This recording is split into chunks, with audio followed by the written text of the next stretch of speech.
Tardes. Estamos ante Canciones para después de la guerra, la película que hemos visto con motivo del Día del Cine, en esta sesión especial de la ECAM, en colaboración con Filmin y con Filmoteca Española. Bueno, como habéis visto, la película no se deja asimilar fácilmente.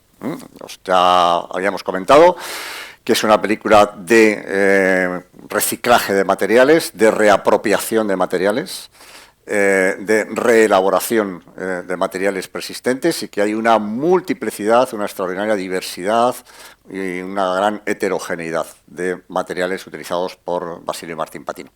Una película que habla de un periodo de la historia de España que tiene como trasfondo la etapa que va desde 1939 hasta 1954 y que despliega sobre, a lo largo de 38 canciones, ese arco temporal organizado de manera bastante libre y con muchas licencias, como vamos a ver a continuación, para ofrecer un discurso que realmente tiene muchísimas capas y que es extraordinariamente rico.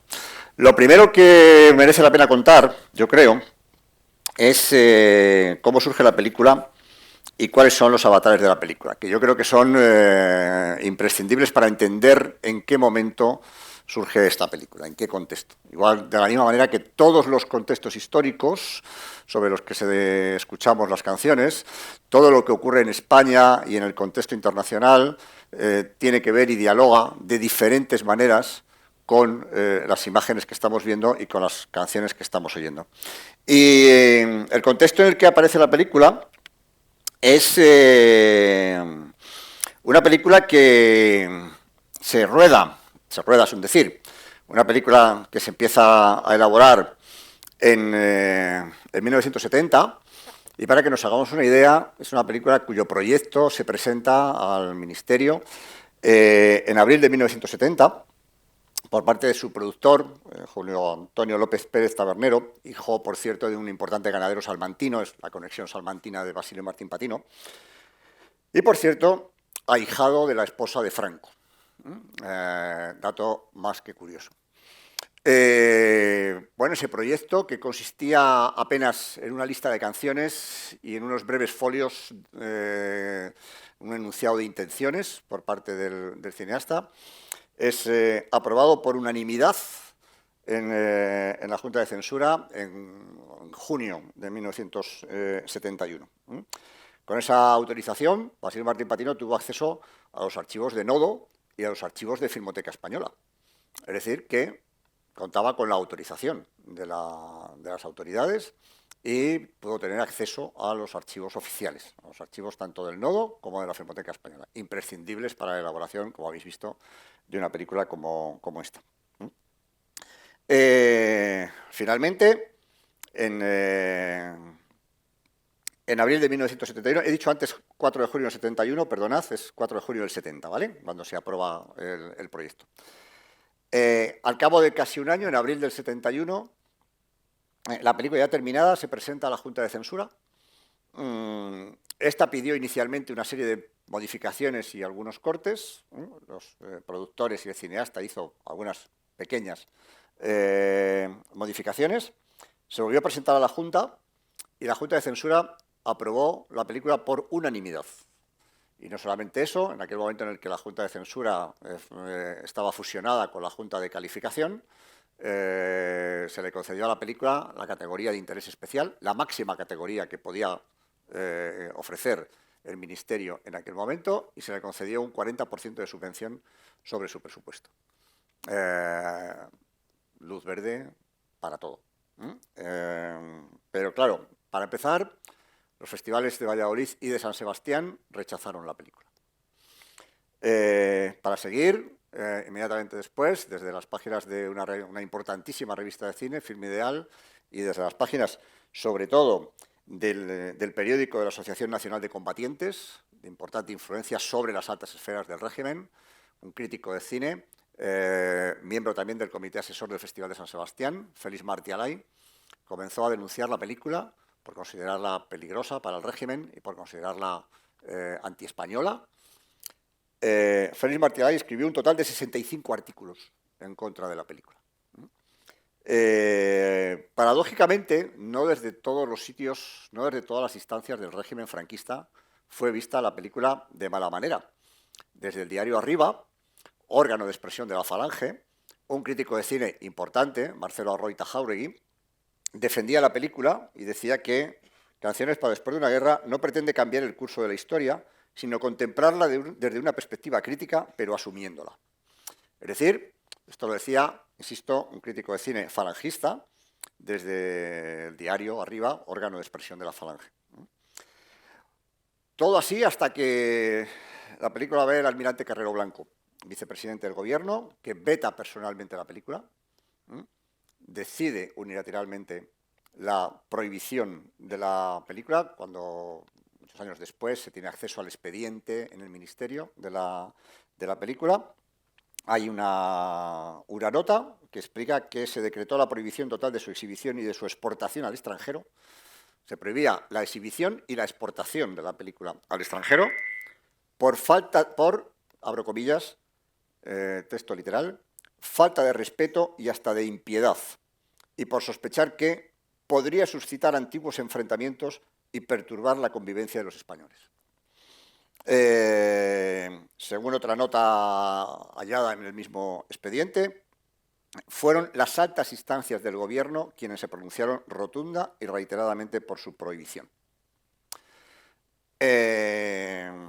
Hay además en ese expediente un informe meticuloso de la policía dando cuenta de todas las actividades subversivas de Basilio Martín Patino, de todas las actividades que el régimen consideraba subversivas de Basilio Martín Patino, que llegaba a la conclusión de que era un peligroso filo comunista. En 1972 se ordena la incautación del negativo de la película, algo que solamente fue posible evitar porque Patino había conseguido sacar clandestinamente de España el negativo de la película. Después de también un largo y prolijo conflicto jurídico y de derechos entre los laboratorios y el productor inicial de la película. A partir de ahí la película se convirtió en la película de culto, en la película maldita, en la película imposible de ver durante prácticamente 5 años, absolutamente prohibida. Estábamos entre 1971 y 1975, como sabemos, año de la muerte del dictador, el 20 de noviembre. A lo largo de todo ese tiempo, el cine español camina hacia el final de la dictadura y camina dando pasos hacia lo que después va a ser la transición política a la democracia. La película se autoriza finalmente el 5 de agosto de 1976, 5 de agosto de 1976, y 2 años después se le reconoce la categoría perdida, el interés especial y la subvención que se le había retirado en 1978. Habían pasado 7 años desde que la película estaba terminada. Finalmente la película se estrenó en Madrid el 31 de agosto de 1976, perdón, en Barcelona el 31 de agosto de 1976 y el 1 de diciembre de 1976 en Madrid, antes del referéndum para la reforma política y casi un año antes de la desaparición completa de la censura. Es una película que se estrena un año antes, casi un año antes de que la censura desaparezca por completo, fecha de desaparición de la censura, todos los alumnos de segundo y de tercero tenéis que saberlo, 11 de noviembre de 1977. En ese intervalo, con la película prohibida y con todas las actividades del cineasta bajo la atenta vigilancia de la policía, Patino rueda en la más absoluta clandestinidad 2 largometrajes más importantísimos, Queridísimos verdugos, del año 1973, y Caudillo, de 1974. Los 3 componen una quizás impremeditada o heterodoxa trilogía de películas de montaje, aunque son muy diferentes entre sí. En cualquiera de los casos, película de 1971, recordad, en realidad, Canciones para después de la guerra es el punto de partida, es el punto de inflexión decisivo y el germen del que van a nacer, ¿no?, uno de los ciclos más apasionantes de toda la historia del cine español, que es todo ese amplio ciclo de cine documental que aparece en España básicamente entre el en estos años, si añadimos Queridísimos verdugos y Caudillo, después seguirá El desencanto, año 1975, película de Jaime Chávarri, profesor de esta escuela, y a continuación ese apasionante ciclo de cine documental, de largometraje, que llega a las salas, que es visto por multitud de espectadores, unas películas tienen más éxito y otras menos, pero que abre una puerta inédita para la historia del cine español que no se había producido nunca antes, por razones evidentes de censura. Durante la dictadura, ese tipo de documentales eran imposibles de concebir, ¿no? Salvo un pequeño brote muy pequeño cuantitativamente en la etapa de la República, muy interesante, enormemente interesante, pero cuantitativamente muy pequeño, hasta la irrupción con una enorme fuerza de todo ese bloque de cine documental de la transición política. Estamos hablando del desencanto de Jaime Chávarri, de Informe General sobre algunas cuestiones de interés público, de Pere Portabella, de La vieja memoria, de Jaime Camino, de Raza, El espíritu de Franco, de Gonzalo Herralde, del proceso de Burgos, de Manuel Uribe, Ocaña, Retrato intermitente, Ventura Pons, El asesino de Pedralbes, de Gonzalo Herralde, Numax, de Joaquín Jordá, Dolores, de García Sánchez, Después de Cecilia Bartolomé, o Función de noche, de Josefina Molina, entre otras muchas. El punto de partida de todo eso, el germen de todo eso, es lo que acabamos de ver. Es Canciones para después de una guerra, es la irrupción enorme, con toda la fuerza expresiva que habéis visto de esta película. Una película que por lo demás aparece en un momento, aunque los años no coinciden exactamente, pero que incluso años después van a llegar a las pantallas otras películas de otros países que de alguna manera recurren a la misma estrategia discursiva, es decir, un trabajo sobre materiales de archivo. Películas que proponen un discurso autónomo, un discurso propio sobre materiales de archivo y que le dan a esos materiales de archivo un nuevo significado, un nuevo sentido. Entre esas películas, una es Hermano, me das 10 centavos, Brother, Can You Spare Them, una película de Philip Mora, norteamericana, que trabaja con las películas de Hollywood y en particular con las películas de James Cagney, estrenada en España, por cierto, claro, 8 meses antes de la película de Patino. La película es posterior, la película de Philip Mora es de 1975, pero en España se estrena antes de Canciones para después de una guerra. Lo que hace que, en algunos casos, se considera Canciones para después de una guerra como una película hecha en la estela de la película de Philip Mora. No es tal, es imposible, porque la película de Basilio Martín Patino estaba hecha 4 años antes, ¿vale? También una película enormemente importante, que es La guerra de un solo hombre, la película de Edgardo Kozaninski. Esta es una película posterior, del año 81, a partir de los diarios de guerra del filósofo alemán Ernst Junger, con la voz de los diarios de Pathé, sobre los momentos de la ocupación nazi de Francia. Y también otra película muy relevante, que es Cantamos bajo la ocupación, de André Halimi, construido con fragmentos de películas de la época, que de alguna manera obedece, insisto, a una estrategia discursiva relativamente equivalente a la de Patino. En realidad, en los 3 casos, en mi opinión, pero esto ya es una valoración crítica personal, de forma enormemente interesante, pero mucho menos rica que la película de Patino, que, como habéis visto, pone en marcha una multiplicidad de estrategias a la hora de construir la propia película y a la hora de poner en marcha el discurso y de manipular los materiales. Pero bueno, vamos a empezar por algún lado. Recordad cómo la película empieza y cómo la película termina. La película empieza con el parte de la victoria. Cautivo y desarmado el Ejército Rojo, hemos alcanzado nuestros últimos objetivos. El parte final de la victoria del fascismo en España, con la victoria de Franco en la Guerra Civil. Hoy en día, sorprendentemente, para todos nosotros, el otro día cuando volví a ver la película para prepararla, el final de la película es la imagen del futuro rey Juan Carlos educado bajo la atenta vigilancia del franquismo, educado bajo la atenta vigilancia de un régimen fascista. Ese es el principio y el final, y fijaros cómo resuenan, máxime hoy en día, ¿Mm? El rey Juan Carlos está en el exilio. ¿Mm? Y todos sabemos por qué.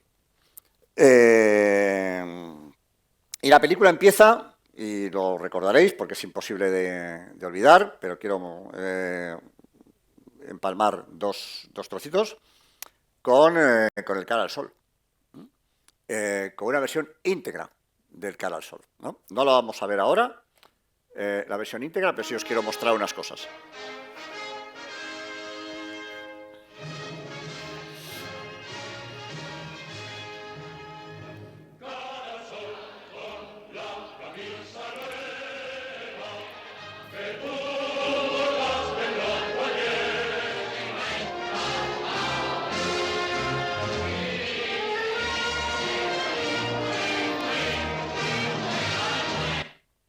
Bueno, escuchamos íntegro el cara al sol. Por cierto, una anécdota bonita que nos daría para pensar mucho sobre cómo vemos las películas y sobre el sentido que cobran los materiales que un cineasta coloca sobre la pantalla. Pablo Villamar, un crítico de cine en la revista Fuerza Nueva, órgano del franquismo más recalcitrante, del órgano digamos, de la resistencia fascista en 1976, escribe, profundamente convencido, y dice que lo siguiente: que Basilio Martín Patino es un fascista infiltrado, no me cabe duda alguna. Porque, queridos amigos, nada más empezar la película se oye uno de los más impresionantes cara al sol que hemos escuchado nunca y no está trucado. Este crítico de cine, fascista, estaba encantado de que la película empezara con el cara al sol y, por tanto, interpretaba que la película obedecía a esa ideología. Bueno, más allá de la ceguera de un crítico, que puede darse en cualquier momento, sí es muy interesante reflexionar sobre una cuestión. Supongo que os habéis fijado, la película empieza con parte de la victoria, seguimos con el cara al sol entero, y cuando termina el cara al sol, o está a punto de terminar, aparece el título de la película. Evidentemente no es casualidad, ¿no? Esto, bueno, podemos hacer las especulaciones que cada uno pueda deducir de aquí, pero es algo así como si Patino nos estuviera diciendo, bueno, mi película empieza ahora. Venimos de aquí. Venimos de aquí, venimos de la victoria del franquismo y de esa exaltación terrible que supone el cara al sol, y mi película empieza ahora. Lo anterior no es mi película, ¿no? O de alguna manera venimos de aquí. Y los títulos de crédito no están al comienzo, están cuando termina la primera secuencia. Y no es casualidad. ¿Vale? Bueno, después, pues ya lo habéis visto, la película despliega una enorme cantidad de recursos retóricos. Imágenes coloreadas, reencuadradas, viradas a distintos colores, cortinillas, fundidos sobre una cantidad enormemente heterogénea de materiales. Cada una de las canciones obedece o dan pie al desarrollo de un bloque en algunos casos, no en todos, y ahí está un poco también la diversidad y la complejidad de la película, no en todos, algunos de esos bloques descansan sobre un tema dominante en el bloque. Otros descansan sobre dos o a veces sobre tres temas dominantes, ¿no? Hay algunos bloques que son, digámoslo así, monotemáticos. El bloque 3, de alguna manera, la canción del legionario, bueno, acompaña las imágenes relacionadas con el triunfo de Franco en paralelo con los desfiles nazis. El bloque 7, que es el de la Jota de José Antonio, es el hilo conductor de las actividades falangistas. El bloque 19, con la canción de tatuaje, pues es el marco para el tratamiento sobre la presencia y el papel de la mujer en la posguerra. O el bloque 40, que es el relativo a Manolete y que está centrado casi monotemáticamente en Manolete. Hay otros bloques que no son monotemáticos, ¿no? Hay algunos bloques que tienen una estructura dual, para contraponer aspectos, en algunas ocasiones, antagónicos. El bloque 11, que es el que corresponde a la canción Salud, Dinero y Amor, donde se contraponen imágenes de sorteos, premios y dinero con otras de indigentes, enfermos, penurias y penalidades, buscando el choque entre los dos componentes. O el casi el último, el 51, la canción Limosna de Amor, que puede aplicarse tanto al desgarro por el largo cautiverio del que regresan. Cuando regresa, la película se cierra, como algunos sabréis, en 1954, con el regreso del buque Semiramis, donde regresan los últimos divisionarios, los últimos soldados de la División Azul que habían ido a combatir a la Unión Soviética junto a las tropas nazis. Los últimos prisioneros españoles que todavía había en la Unión Soviética regresan a España en 1954. Ahí es donde se cierra, digamos, el arco temporal de la película, pero que ahí podría aplicarse la necesidad de afecto de un Juan Carlos, el príncipe Juan Carlos, todavía niño, en pleno proceso de educación. Claro, hay algún bloque compuesto incluso por tres temas, y en el que algunas veces las estrategias son muy interesantes. En el bloque 3, que es el de la canción Ya hemos pasado, ese es el 3 o el 2, hay tres partes muy diferenciadas y están diferenciadas muy intencionadamente por los virados de los colores. Os pongo simplemente las capturas. El primer bloque está virado a magenta, es el bloque correspondiente al Madrid de la República. Son imágenes del Madrid de la República. El bloque 2 está estrictamente en blanco y negro y corresponde a la violencia que irrumpe con la victoria del franquismo. Toda la toma de las calles, se dedican a cambiar los rótulos de las calles y con toda la violencia que irrumpe con la victoria de Franco. Y el bloque 3 en azul, intencionadamente en azul, dentro de este mismo bloque, dentro de esa misma canción, corresponde a... perdón, esto no es. Quieto ahí. ¿Dónde estás? Bueno, perdón. ¿Por qué está aquí? ¿Por qué está esto aquí? El bloque 3 en azul, pero este no es el bloque 3, este es el bloque 2, ¿vale? Es el que corresponde, perdonad, este bloque es... No sé qué hago. Es el que corresponde a la violencia de la victoria de los franquistas. Y será este. Vale, sí. Y el bloque 3 está virado azul, ¿vale? Y ese que corresponde ya a la toma del poder y a la violencia que irrumpe en las calles una vez instalada en el poder la dictadura.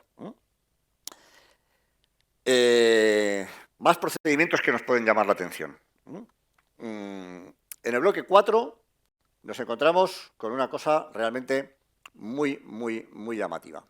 De pronto entra, sin avisar, y sin ningún comentario, por supuesto, sin ningún comentario en off, como la mayor parte de la película, de pronto entra con la voz del nodo, esto es un nodo de la época, lo escuchamos. Junto al Danubio, en Mauthausen, un grupo de españoles valerosos e indomables son liberados del campo de exterminio nazi después de resistir 5 años de terror. Su alegría no pudo alcanzar a los 7.000 compatriotas que quedaban allí para siempre, al lado de los todavía calientes hornos crematorios y de las cámaras de gas. Bueno, el horror de los cambios de exterminio, las cámaras de gas, 7.000 españoles que han quedado desaparecidos allí, y un nodo de los años 40 cuenta esto como si no fuera con ellos. Dice, oye, compañeros, si estáis hablando de los que os ayudaron a ganar la guerra, ¿no? Si esto es lo que hacen los vuestros, para entendernos. ¿Cuál es la estrategia de Patino al introducir un nodo como este? Claro, la pregunta es, ¿Patino cuenta con el tipo de espectador que está viendo la película? ¿Patino cuenta con la lectura que se puede hacer desde 1971, que es cuando hace la película, de estas imágenes? Es decir, ¿cuenta con que ya el espectador de película tiene asimilado que era una paradoja terrible, ¿no?, que el nodo franquista hablara de esta manera de los campos de concentración? Bueno, son preguntas interesantes porque afectan a la construcción del sentido y al significado que le podemos dar a la irrupción de estas imágenes. Pasaría otro tanto cuando Patino de nuevo utiliza la carátula del nodo. Aquí hay una paradoja muy bonita. Utiliza esta carátula, la introducción del nodo, con la sintonía que nos es familiar, o que les era familiar a todos los espectadores de la época, ¿no? Y a continuación nos pone imágenes que todos debemos reconocer, y supongo que todo el mundo ha reconocido. Son imágenes de Ladrón de bicicletas, una película que va a tardar algunos años en llegar a España, por cierto, en el momento, no por azar, en el que están colocando el cartel de Gilda, película de Charles Vidor, que se estrena en España en diciembre de 1947, ¿vale? Y superpone, como habéis visto, esta franja roja, donde en definitiva nos cuenta la valoración que hace la crítica de cine.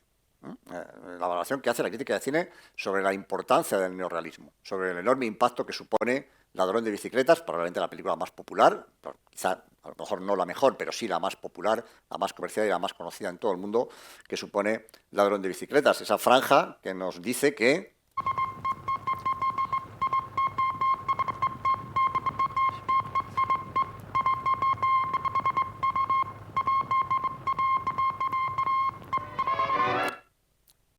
conmoción entre los críticos cinematográficos de todo el mundo. Acto seguido, volvemos otra vez a la imagen de Gilda y acto seguido volvemos a Reina Santa. Mientras en el mundo, en Italia, se estaba reconstruyendo la República Italiana tras la derrota del fascismo, y estábamos asistiendo al neorrealismo italiano, ese movimiento que supone, que acompaña la reconstrucción democrática de Italia, y desde Estados Unidos llegaban películas como Gilda, famosa por determinado contenido erótico y por la presencia de Rita Hayworth, etcétera, etcétera. En España estábamos viendo una película exactamente del mismo año, del año 47, que es Reina Santa, de Rafael Gil, que pertenece a todo el ciclo del cine histórico de la autarquía. Estamos en el periodo más endogámico del régimen. Por eso es quizá muy provechoso que tengamos en cuenta en todo momento cómo opera el contexto histórico sobre las imágenes o cómo se relacionan las imágenes con el contexto histórico. Estamos en el momento más endogámico del régimen, tras la derrota del nazismo y de la Alemania nazi en 1945, en un momento en que entre 1945 y 1951 España está aislada del mundo, aislada diplomática y económicamente. Es el único régimen fascista que queda en Europa, bueno, con la excepción de Portugal. Y en España estamos viendo el cine histórico de la autarquía. El montaje, como veis, es muy breve, es muy rápido. Toda la película va muy rápida. Patino está movilizando relaciones, energías, choques, contrapuntos, de forma constante, siguiendo diferentes estrategias de significación. Unas en forma de parodia, otras en forma de ironía, otras en forma de ridiculización, otras en forma de contrapunto, otras en forma de subrayados. Está utilizando múltiples estrategias de significación para construir su discurso, para dar a entender este tipo de contrastes. Patino mezcla materiales de forma absolutamente desprejuiciada y con una asombrosa libertad, hasta lo más heterodoxo. Cuando asistimos a la canción de Lerele, la de Lola Flores, que la hemos visto,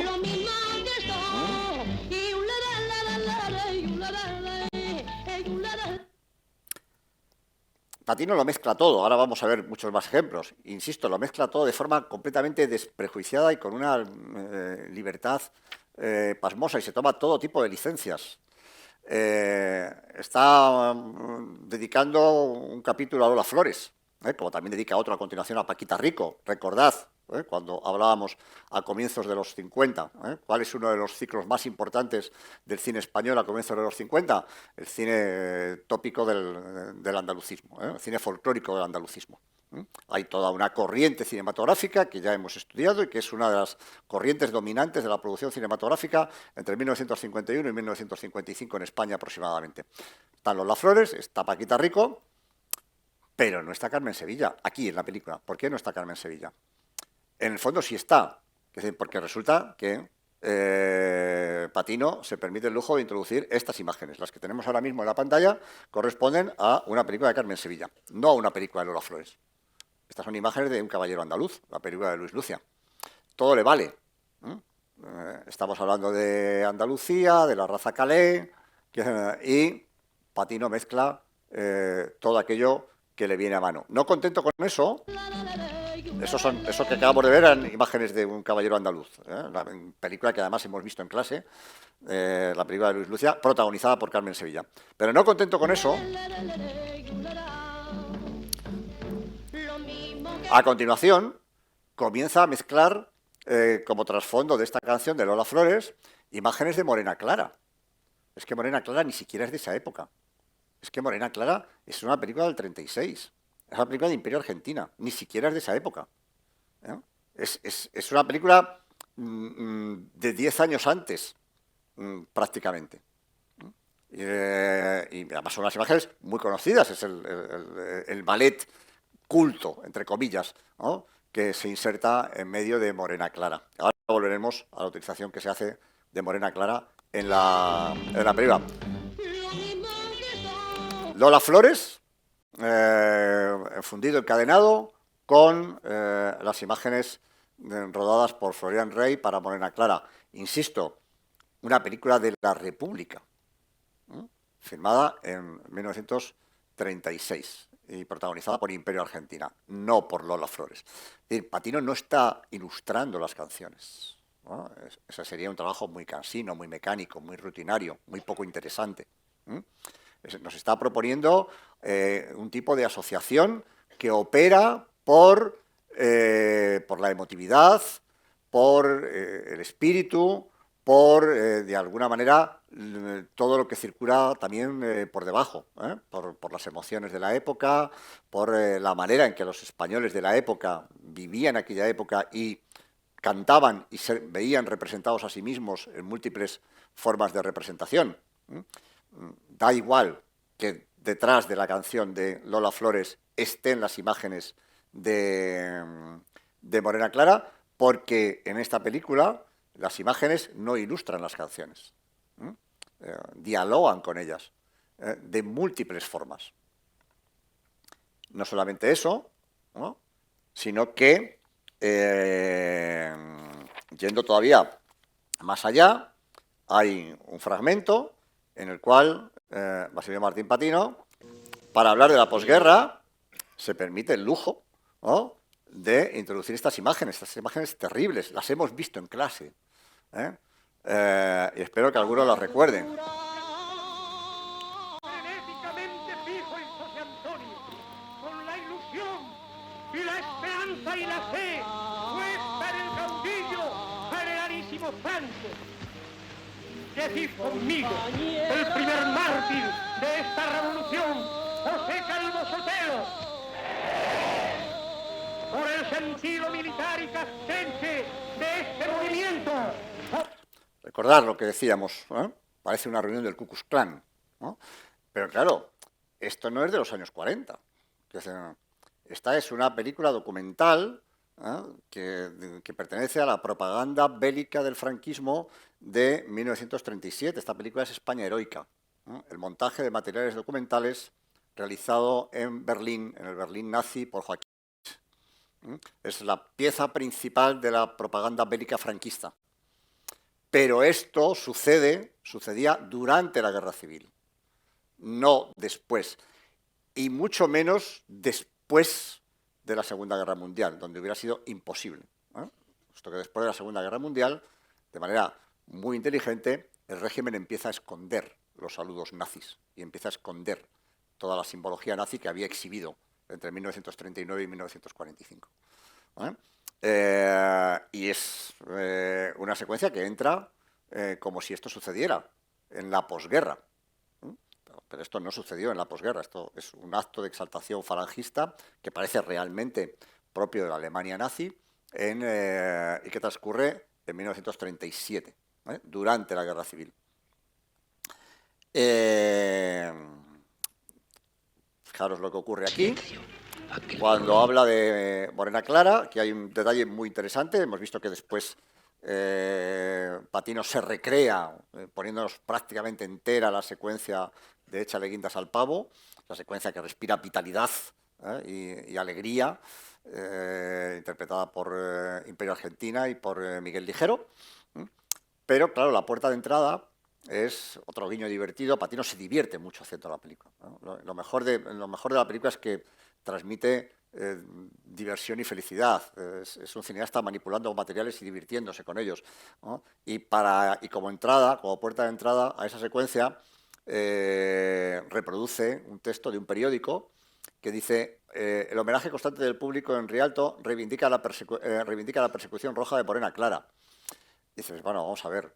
Dicen, como ya sabemos, Morena Clara, que es la película más comercial de toda la etapa de la República, está dirigida e interpretada efectivamente por Imperio Argentina y por Florian Rey, que tomaron partido inmediatamente por el régimen franquista, ¿vale? Y por tanto son figuras muy queridas por el franquismo, pero esa película es una película que no sufrió ningún tipo de persecución roja en ningún momento. Lo interesante de esta película es que su popularidad fue tanta que hasta bien entrado en 1937 la película se estaba viendo con el mismo éxito en la España conquistada por el franquismo y en la España que permanecía todavía fiel a la República. En los dos frentes, esta película, en la España republicana, durante la guerra, durante el 36 y esta buena parte del 37, siguió viéndose en los cines, a pesar de que su director y su protagonista habían tomado ya públicamente partido por el franquismo. Patino se divierte con estas paradojas. No hay ninguna persecución roja de ningún tipo contra Morena Clara en ningún momento.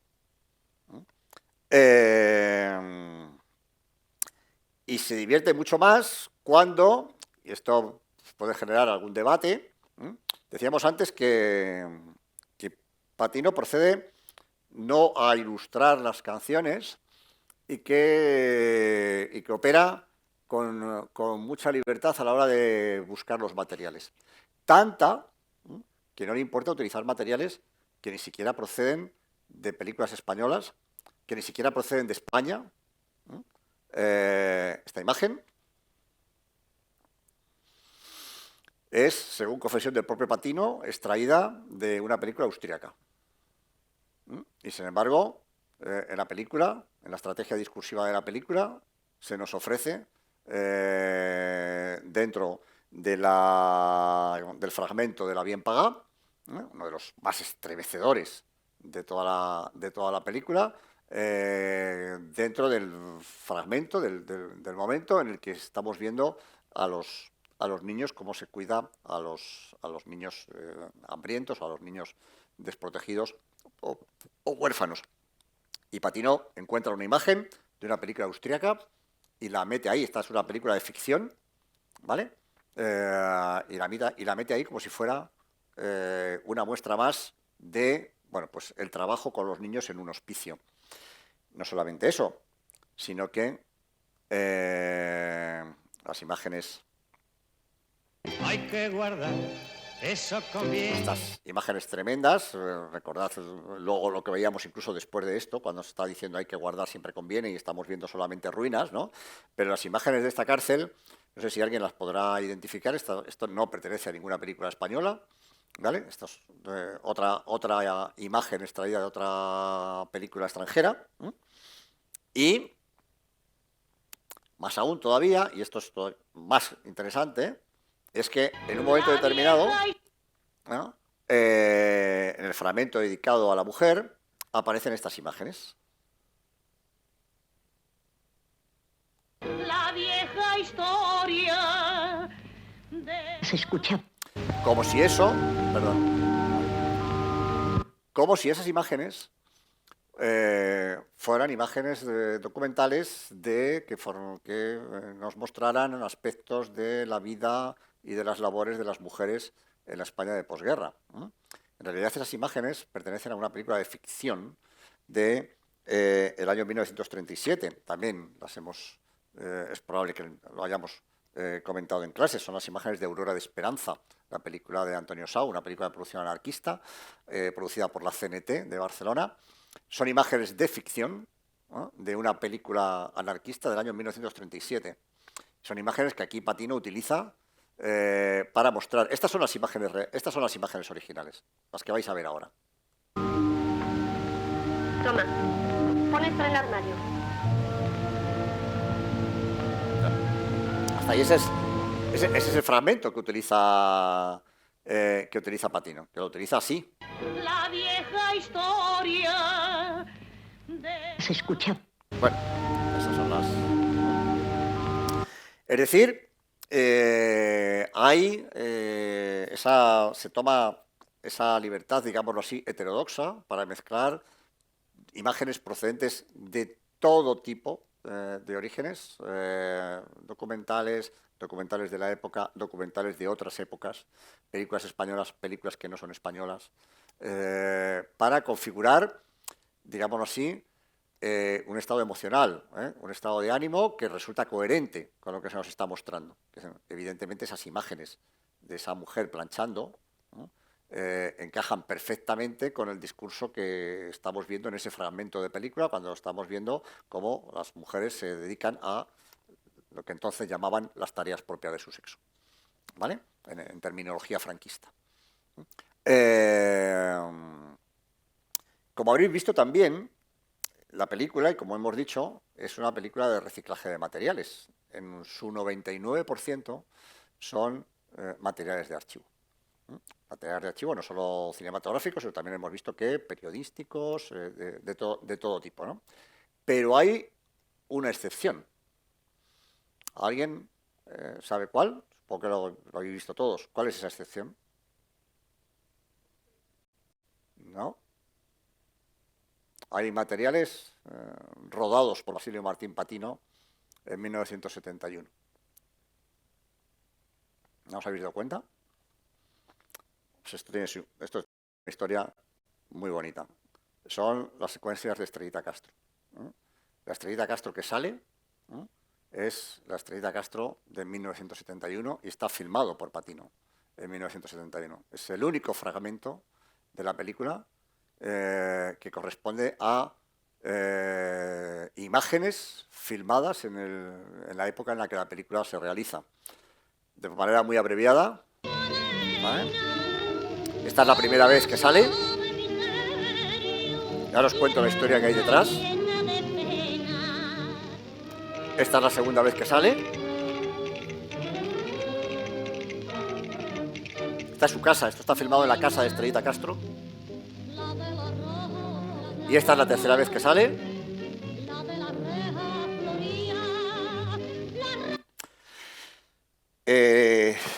La razón de esta, si queréis, podríamos llamarle claramente incoherencia de la película,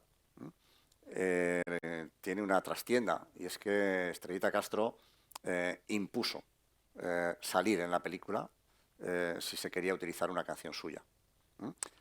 Los cineastas tuvieron que ir a su casa, tuvieron que filmarla, se encontraron, y fue un durísimo impacto para ella, se encontraron con una mujer ya muy mayor, en unas condiciones muy decadentes, en una casa como la que habéis visto, una casa completamente kitsch o camp, como queráis decir. Les dio un enorme pudor tener que filmar.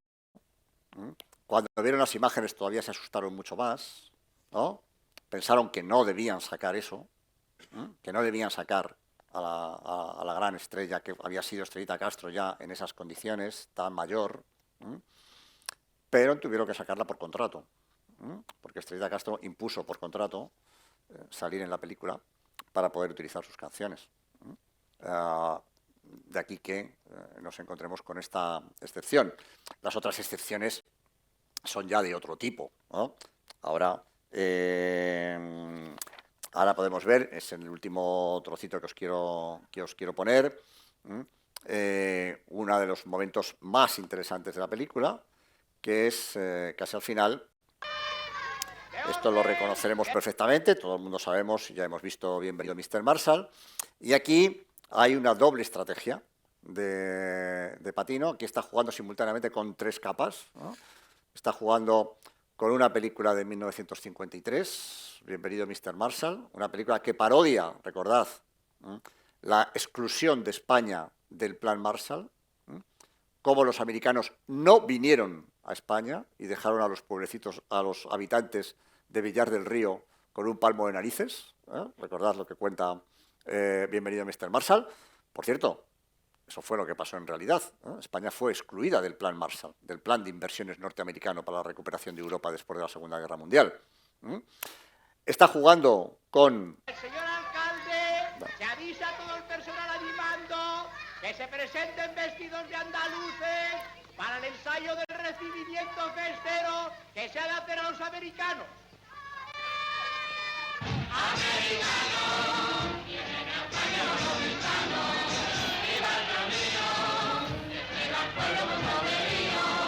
Y aquí Patino empieza a fundir esas imágenes de Bienvenido Mr. Marshall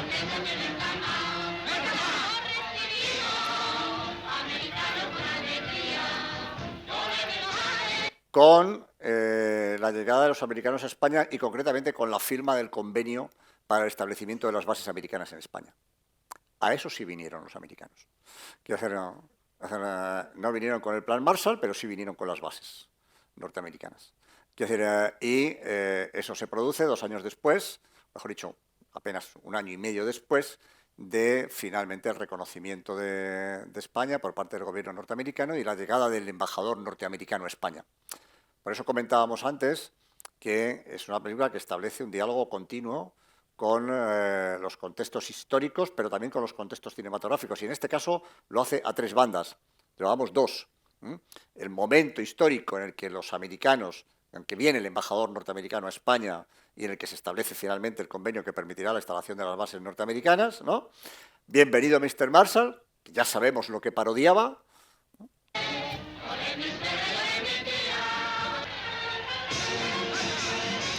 Llegan los americanos. Aquí los tenemos. La firma de las bases.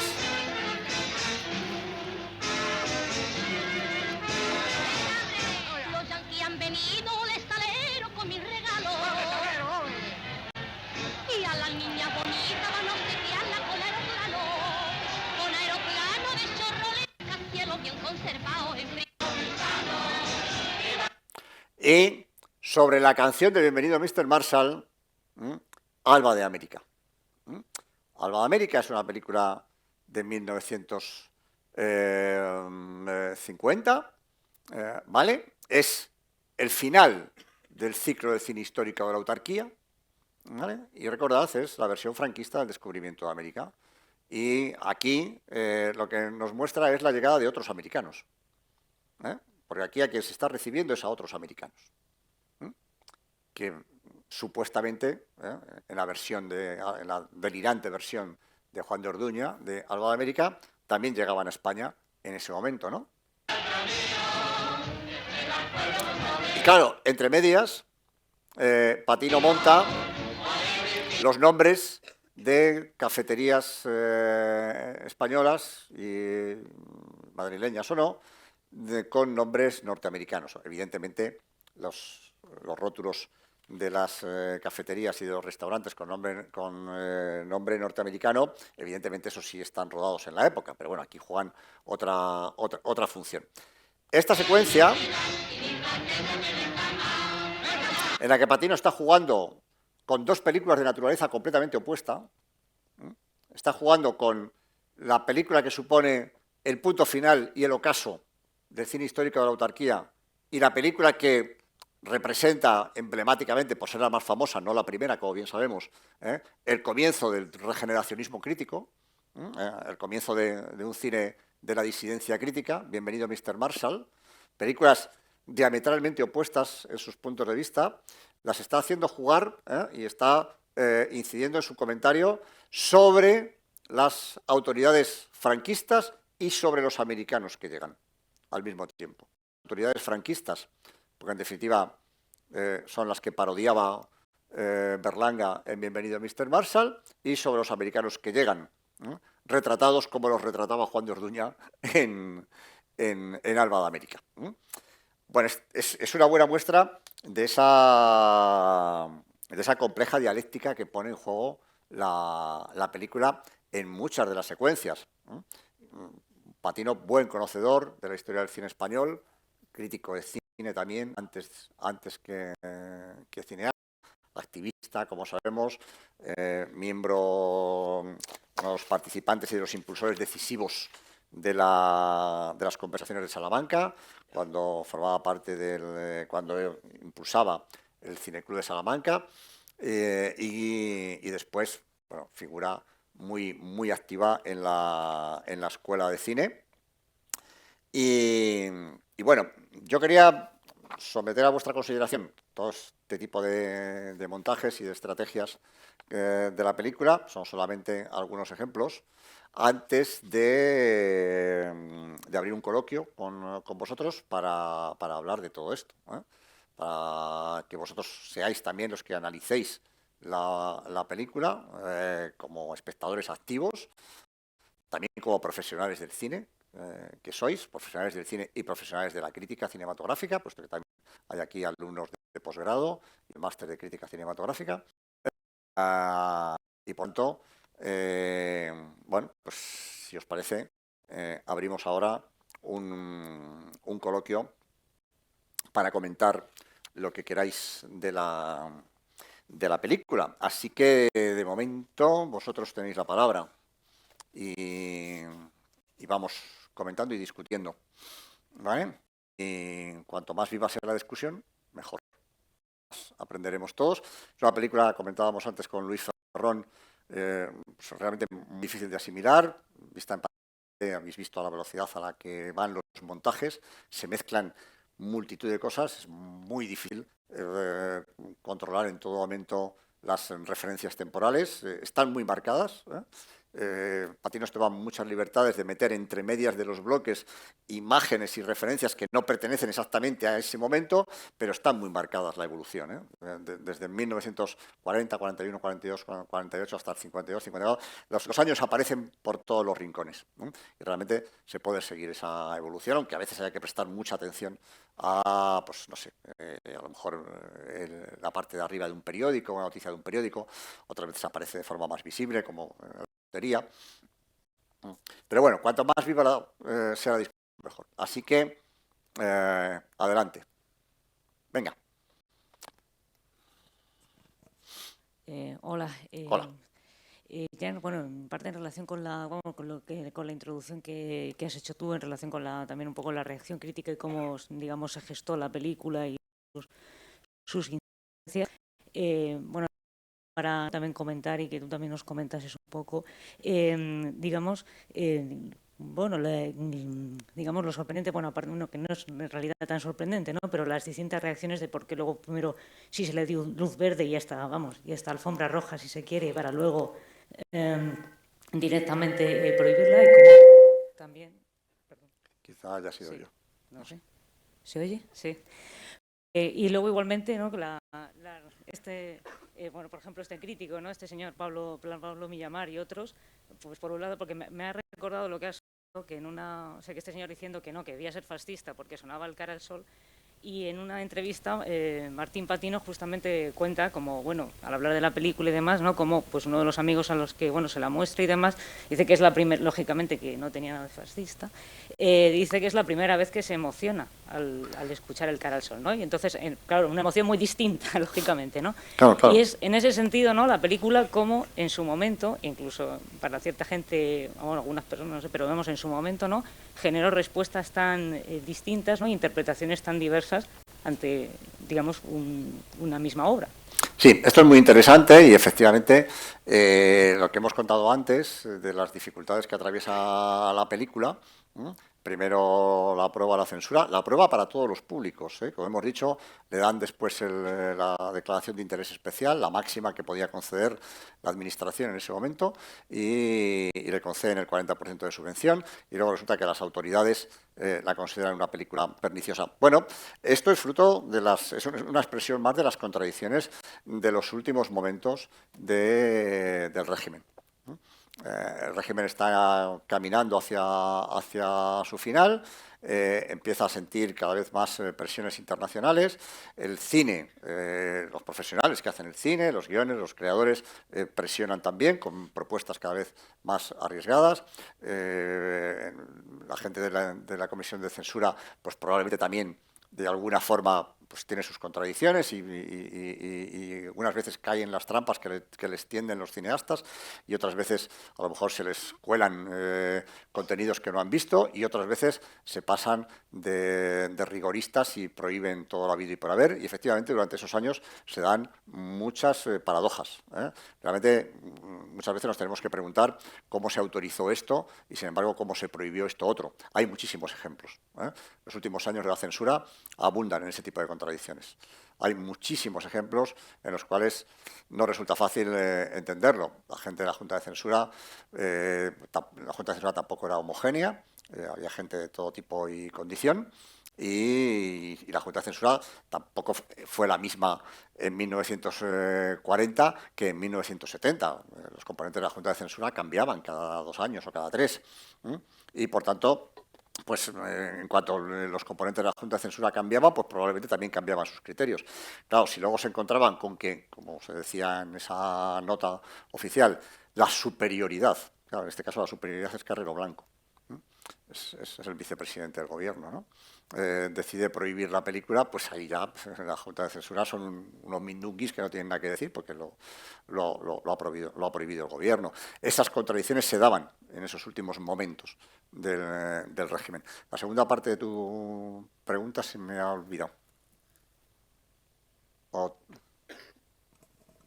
Sí, que además de, digamos, de las autoridades en sí, también los críticos, hace referencia a Pablo Villamar y que, sin embargo, pues una... Vale, lo del cara al sol. No. Vale, correcto. Bueno, este es el gran desafío que plantea la secuencia de apertura de la película. No le vamos a negar al cara al sol su capacidad emotiva. No se la vamos a negar. No es contradictorio, ¿no? Recordad lo que pasaba cuando escuchábamos el cara al sol en Sin novedad en el Alcázar. Esa película que se realiza, por cierto, en los estudios de Roma y que cuenta la llegada de las tropas franquistas para liberar el Alcázar de Toledo, hasta en ese momento en manos del ejército republicano. Y eso lo hemos visto también, ¿no? Como en un momento coral, una película muy coral, muy colectiva, ¿no? Todos los que estaban allí encerrados empiezan a sentir que está pronta su liberación. La película es extraordinariamente hábil, porque no es una mala película, ¿eh? La película es extraordinariamente hábil a la hora de trenzar las relaciones melodramáticas, las múltiples relaciones melodramáticas que se nos han contado hasta ese momento, y en esa última secuencia, cuando se anuncia que llegan las tropas que ellos llamaban nacionales, ¿no? Al son del cara al sol, y compartiendo la alegría y la emotividad, y el momento en el que se desatan o terminan de atarse las diferentes subtramas emocionales de la película, lo comentábamos, corres el riesgo de emocionarte con el cara al sol y claro, entonces te entra el repelús. ¿Oh? Cuando te das cuenta que te estás emocionando. Claro, el desafío de esta película es todavía mayor. Si quieres, entra a saco. Parte de la victoria y el cara al sol. Entonces, bueno, esta es una buena pregunta, ¿no? ¿Cuál es la estrategia de significación que está en juego aquí? ¿Cómo se puede recibir eso? No ya por un crítico fascista que, independientemente de que fuera fascista, lo quería cegato. Quiero decir que pero nosotros que sois profesionales del cine o críticos de cine, ¿cómo leemos, cómo interpretamos el comienzo de una película que empieza con el parte de la victoria del franquismo y a continuación nos pone el cara al sol entero hasta el final? ¿No? ¿Cómo interpretamos eso? Es todo un reto. Es todo un reto. Lo interpretamos como ese crítico fascista cegato que piensa que Patino es un fascista y que pone el cara al sol porque dice que bien los nuestros, ¿no? O lo interpretamos desde otro punto de vista. O lo que tenemos que ver, por cierto, porque las multitudes que se muestran durante esa secuencia son reales. La multitud, enormes multitudes, salieron a la calle. De gente probablemente no militantes franquistas, de gente probablemente como nosotros. En muchos casos, a lo mejor, de pobres gentes, que lo que estaban deseando es que terminara la guerra. Y salen a celebrar el final de la guerra, el final del horror de la guerra. Y salen, y bueno, pues había que levantar el brazo, pues levantaban el brazo. Esto es lo espeluznante. Es decir, que esto puede pasar en cualquier sitio. Y que esto ha pasado y puede volver a pasar. Es decir, que nos podemos encontrar con que esas multitudes que estaban ahí salieron a la calle de verdad. Que realmente esas multitudes existieron. Esto no ha pasado en el planeta Venus ni en Ucrania. Esto ha pasado en España hace muy pocos años. Hace menos de un siglo. Y esas imágenes son bastante estremecedoras.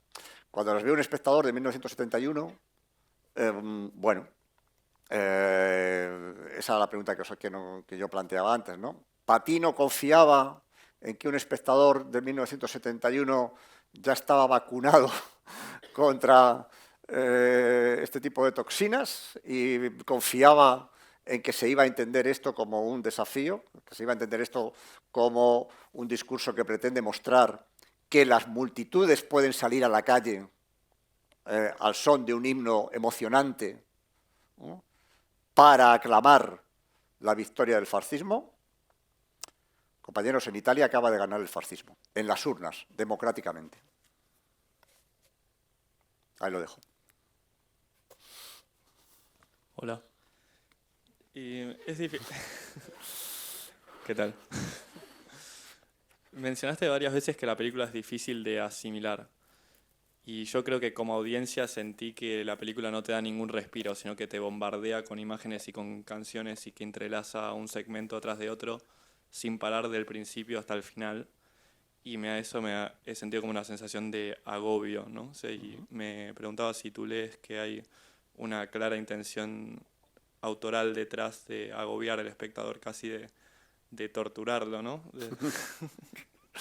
No, yo no creo que haya ninguna intención de torturar o de agobiar al espectador. Claro, la película lo que tiene es un espectacular trabajo de montaje. Esto está montado en una vieja moviola vertical en la casa de Basilio Martín Patino. Esto no está montado en un Avid, ni en un ordenador, ¿vale? O sea, para que nos hagamos una idea. Esto está montado en una vieja moviola vertical en casa de Basilio Martín Patino. Imaginaros lo que supone un trabajo de montaje de este calibre que efectivamente nos bombardea incesantemente y nos deja poco respiro. No creo que haya ninguna intención por parte de Patino de agobiar y de torturar al espectador, pero sí de plantearle ese reto, ¿no? Es decir, bueno, aquí tienes un montón de impulsos.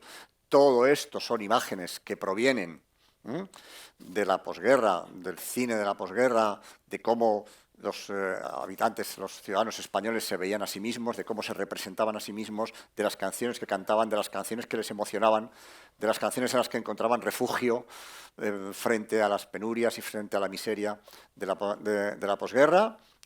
Y efectivamente es un bombardeo que interpela al espectador y que lo obliga a estar muy atento. Bueno, ese es parte del desafío estético de la película, ¿no?, del desafío creativo de la película. Yo no creo en modo alguno que existiera ninguna intención por parte de Patino de agobiar al espectador. Patino encuentra su ritmo.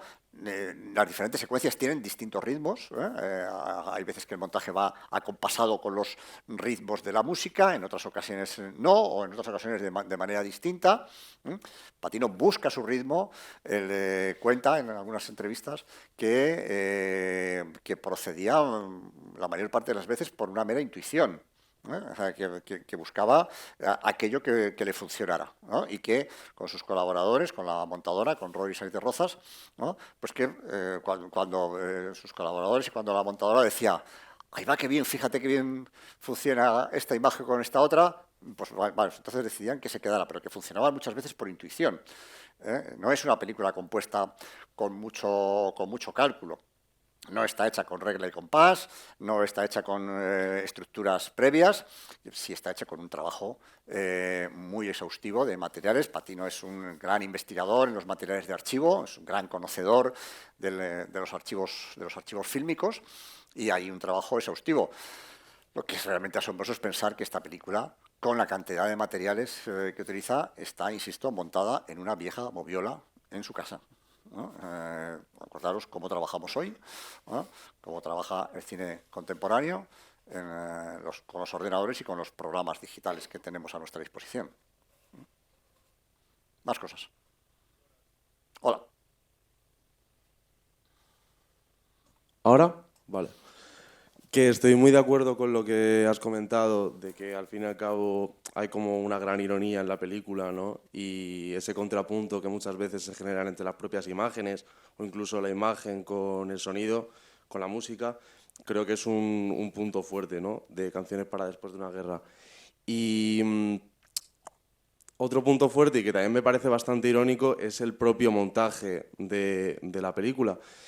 Y hay en ciertos momentos en el que esta especie de demiurgo que ejerce un poco Basilio Martín Patino, como que condiciona y segmenta, incluso corta, la propia voz del narrador del nodo o las imágenes propagandísticas que hay, ¿no? ¿Por qué crees que decide hacer ese corte y callar a la voz que ha habido mucho tiempo en España?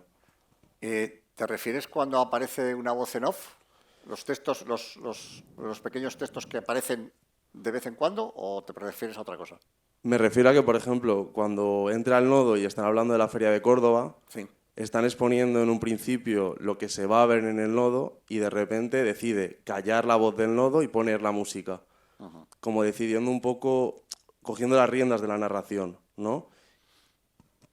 Bueno, es bonito pensarlo así también. Quiero decir que, efectivamente, en todo momento quien tiene las riendas de la narración es Patino.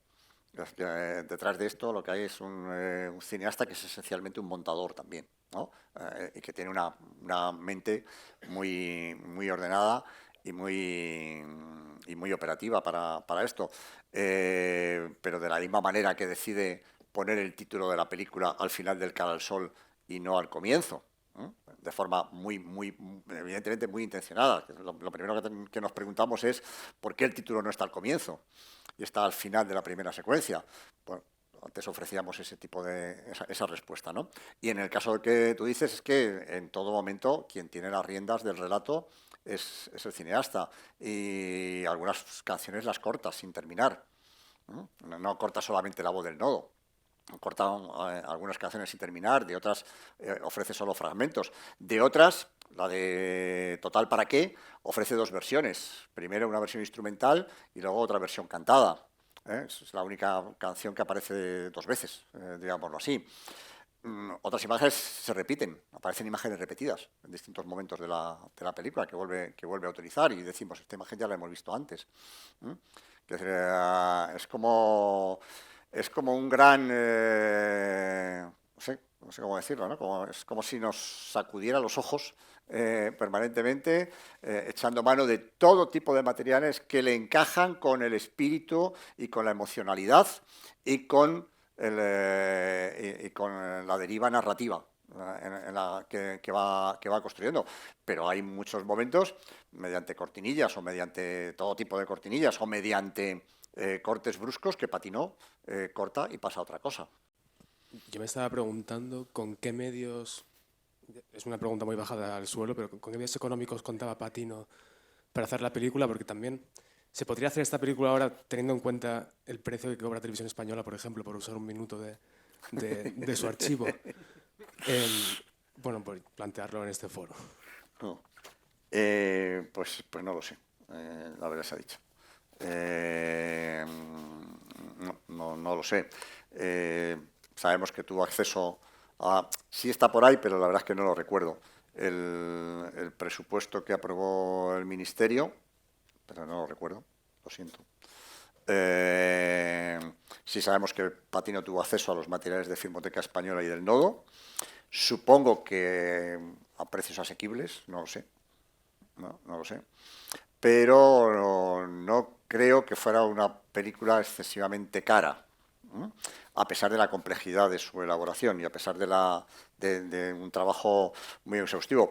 Pero fijaros que desde que se presenta el proyecto en abril de 1970, el proyecto se presenta en abril de 1970, y exactamente un año después la película ya está terminada, ya se presenta a la Junta de Censura, ¿vale? La primera versión de la película terminada se presenta justo un año después de cuando la censura aprobó el proyecto, o sea, de cuando la censura dio el permiso de rodaje. Recordad que era necesario que la censura aprobara el proyecto, aprobara el guión, diera un permiso de rodaje. No se podía rodar una película sin permiso de rodaje, ¿vale? Y luego no se podía exhibir una película sin permiso de exhibición, ¿vale?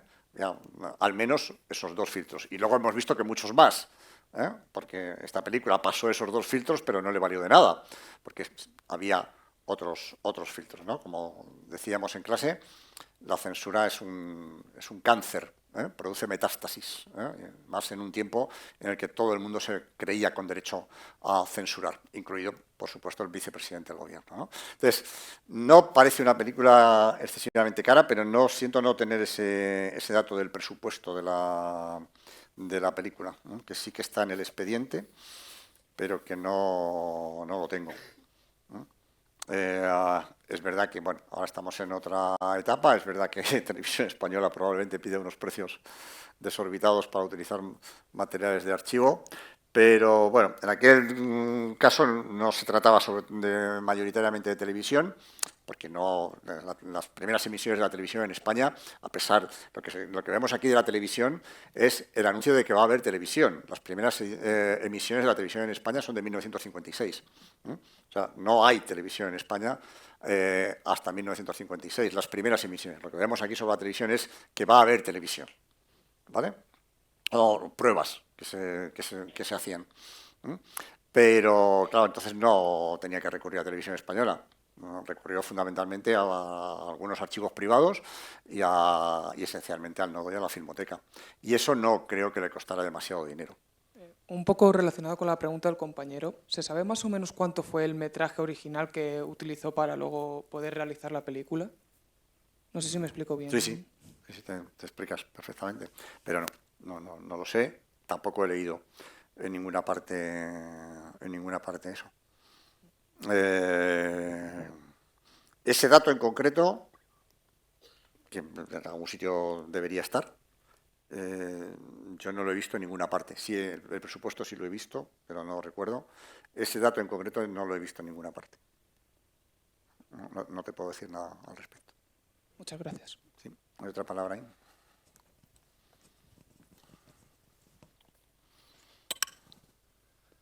Buenas. Yo recogiendo un poco lo que hablábamos esta mañana, esta película no la había visto antes y me ha resultado profundamente posmoderna, ¿no? Por lo que hablábamos de que el tema de las referencias, cómo las confronta, y me han venido ecos de una cosa que comentábamos el año pasado, y es que qué repercusión tiene este cineasta en lo que sería luego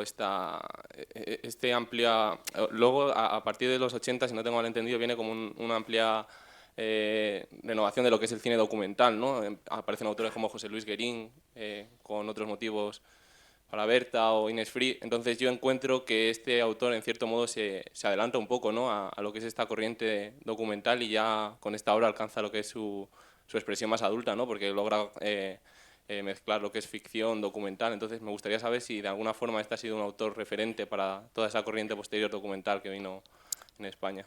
Bueno, pensar que Patino va mucho más lejos y entra de lleno en el campo del falso documental, cuando hace los 7 apócrifos de la serie de Andalucía, Andalucía, un siglo de fascinación.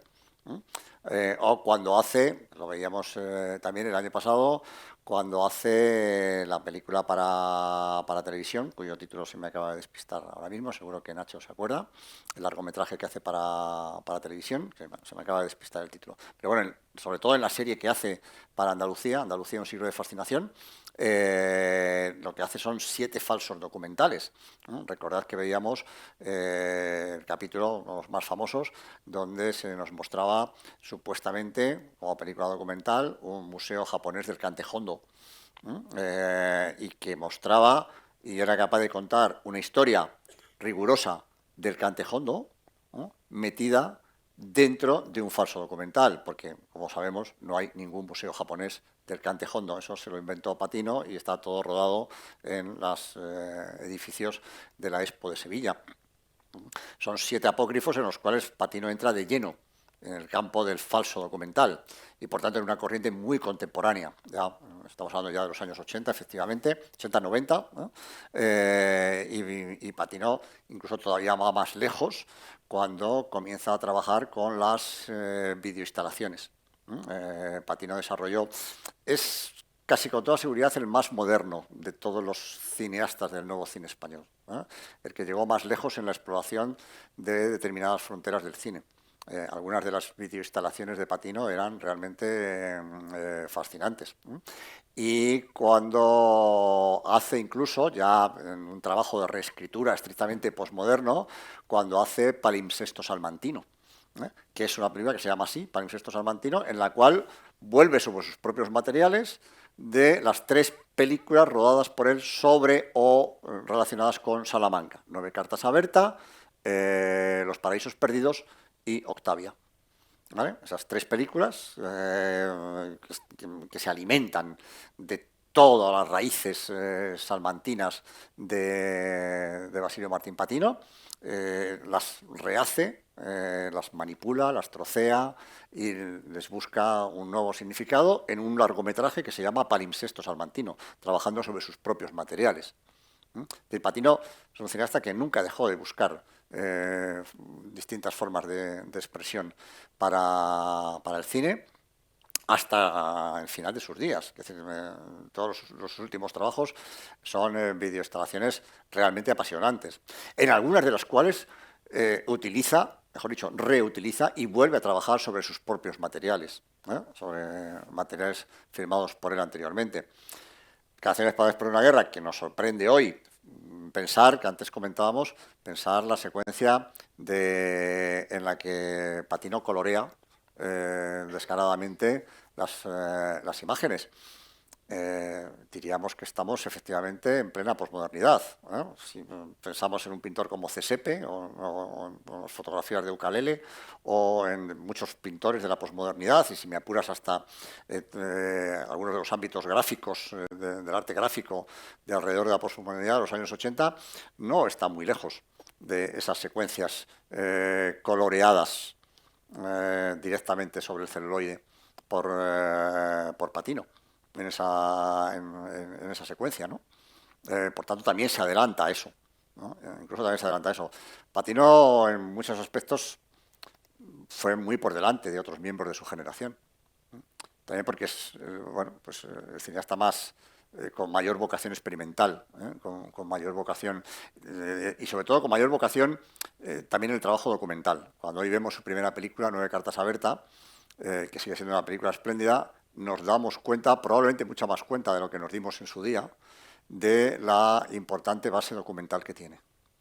O sea, 9 cartas a Berta es una historia de ficción, es una película de ficción que, vista hoy, claro, es más fácil verlo porque hemos visto toda la trayectoria documental de Patino, todos sus trabajos en el documental, en el falso documental, en el trabajo con materiales de archivo, etcétera, etcétera. Vista hoy es más fácil, pero cuando volvemos hoy a verla, nos damos cuenta de la importantísima base documental sobre Salamanca, sobre la Salamanca de 1963 o 64, me parece que era, que hay en 9 cartas a Berta, ¿no? Por tanto, es un cineasta con una fuerte impregnación y con un fuerte interés por el trabajo con las imágenes documentales, pero, como vemos, no de manera convencional, no para aceptarlas en bruto, no para aceptar en bruto el sentido de esas imágenes, sino para, como diría Godard, retorcerlas, exprimirlas, darles la vuelta, confrontarlas con otras imágenes en busca de nuevos sentidos, ¿no? Patino utiliza materiales preexistentes no para aceptar de forma pasiva el sentido que podían tener, porque efectivamente el sentido con el que vemos la secuencia inicial con el cara al sol no es, se ponga como se ponga el crítico de Fuerza Nueva, no es el de la exaltación fascista, sino todo lo contrario. Hoy lo vemos de otra manera. Y, claro, lo vemos de otra manera, pero esa es la pregunta, ¿cómo se veía en 1971? ¿No? Pero Patino lo que hace siempre, lo hizo siempre, es trabajar con materiales. Cuando trabaja sobre materiales de archivo, no es para aceptar pasivamente el significado que pudieron tener en una determinada época, sino para confrontarlos y hacerlos dialogar con otros materiales. Y de esa manera encontrar, ocasionalmente, a veces de manera brillantísima, otras veces nos puede parecer más evidente el procedimiento, ¿no? Pero a veces de manera realmente muy brillante, encontrarle nuevos sentidos, nuevos significados. Más cosas.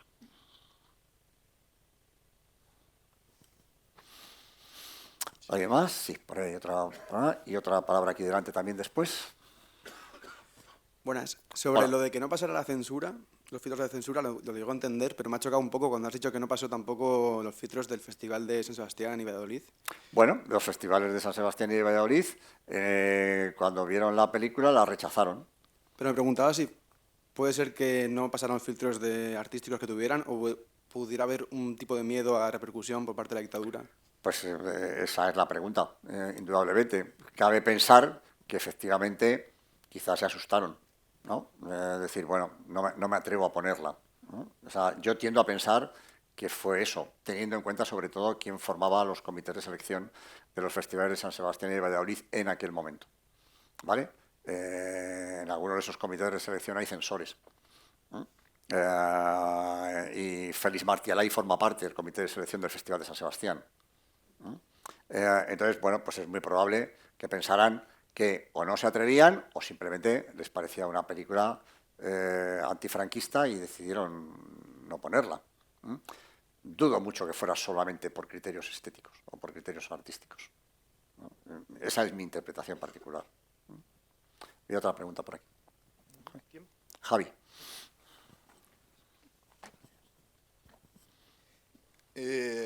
Bueno, yo quería preguntarte si piensas que Madrid es una película de Basili Martín Patino montando Canciones para después de una guerra o Caudillo, queridísimo Verdugos. Muy interesante. Quiero decir que, como sabréis, Patino rueda unos años después una película de ficción también con un importante componente documental, protagonizada por un cineasta alemán que viene al Madrid en 1980 y pico, en el Madrid que entonces gobernaba en la Comunidad Autónoma de Madrid Joaquín Leguina. Por tanto, estaba gobernada la Comunidad Autónoma por el Partido Socialista en aquel momento. Y la película está protagonizada por un cineasta alemán que viene a Madrid a buscar, en su propósito inicial, las huellas del Madrid que resistía a los bombardeos del franquismo durante la Guerra Civil, ¿vale?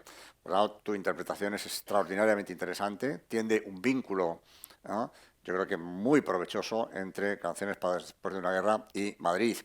¿Qué grado de reflexión o de reflejo autobiográfico podía haber en ese cineasta que protagoniza la película Madrid por parte de Patino? Pues, bueno, en algunos aspectos era evidente, más todavía cuando ese cineasta alemán de ficción, personaje de ficción, que en la película Madrid viene a la ciudad a buscar qué queda en el Madrid contemporáneo del Madrid que resistió los bombardeos franquistas durante la Guerra Civil, ¿no?, y que le sirve a Patino para hacer muchos juegos muy divertidos y muy cáusticos, ¿no?, sobre el Madrid de la época, sobre el Madrid de las autoridades socialistas de la época.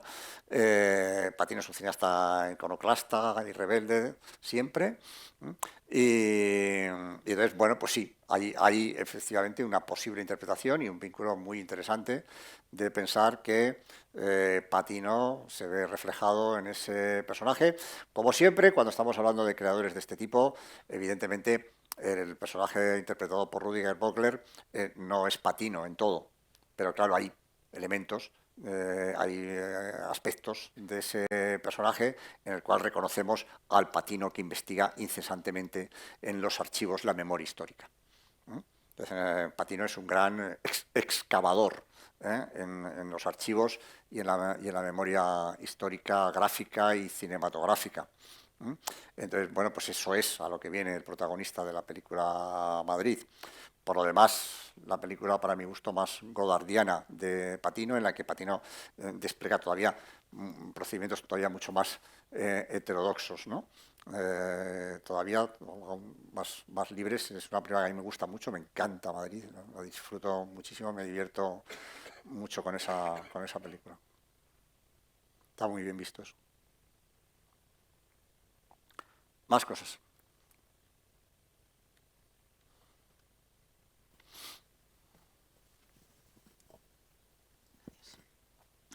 Buenas, yo quería preguntar sobre la repercusión internacional de esta película, porque sí que hay que tener un mínimo conocimiento de España en esta época, de incluso a rasgos más generales. Entonces, ¿eso cómo impactó fuera de España esta película?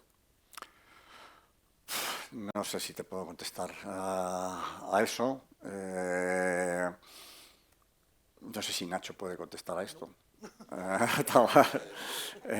Tampoco, no, desconozco la circulación que tuvo la película fuera de España, la verdad se ha dicho. Ya lo siento, pero no. Me consta, nos consta y sabemos que es una película estudiada a fondo en los ámbitos académicos extranjeros, los ámbitos académicos, sobre todo anglosajones y norteamericanos. El cine de la transición en España fue objeto de muchos estudios académicos en el ámbito de la universidad, sobre todo desde las universidades americanas. Hay libros, algunos incluso publicados en España, y bastantes publicaciones surgidas de distintos ámbitos académicos. Es un momento en el que el cine que se está produciendo suscita muchísimo interés y, por supuesto, uno de esos intereses es la figura de Patino y Canciones para después de una guerra, también en algunos ámbitos franceses, en algunos festivales, algunas revistas francesas interesadas por el cine de la transición, donde pues efectivamente Canciones para después de la guerra está en el centro de sus estudios. Es una película insoslayable, está en el centro de todo. No podemos entender la evolución del cine español en aquellos años sin pasar por esta película. Y sí me consta ese interés en los ámbitos académicos e historiográficos, mayoritariamente anglosajones y en algunos casos franceses, pero más allá de eso no soy capaz de decirte.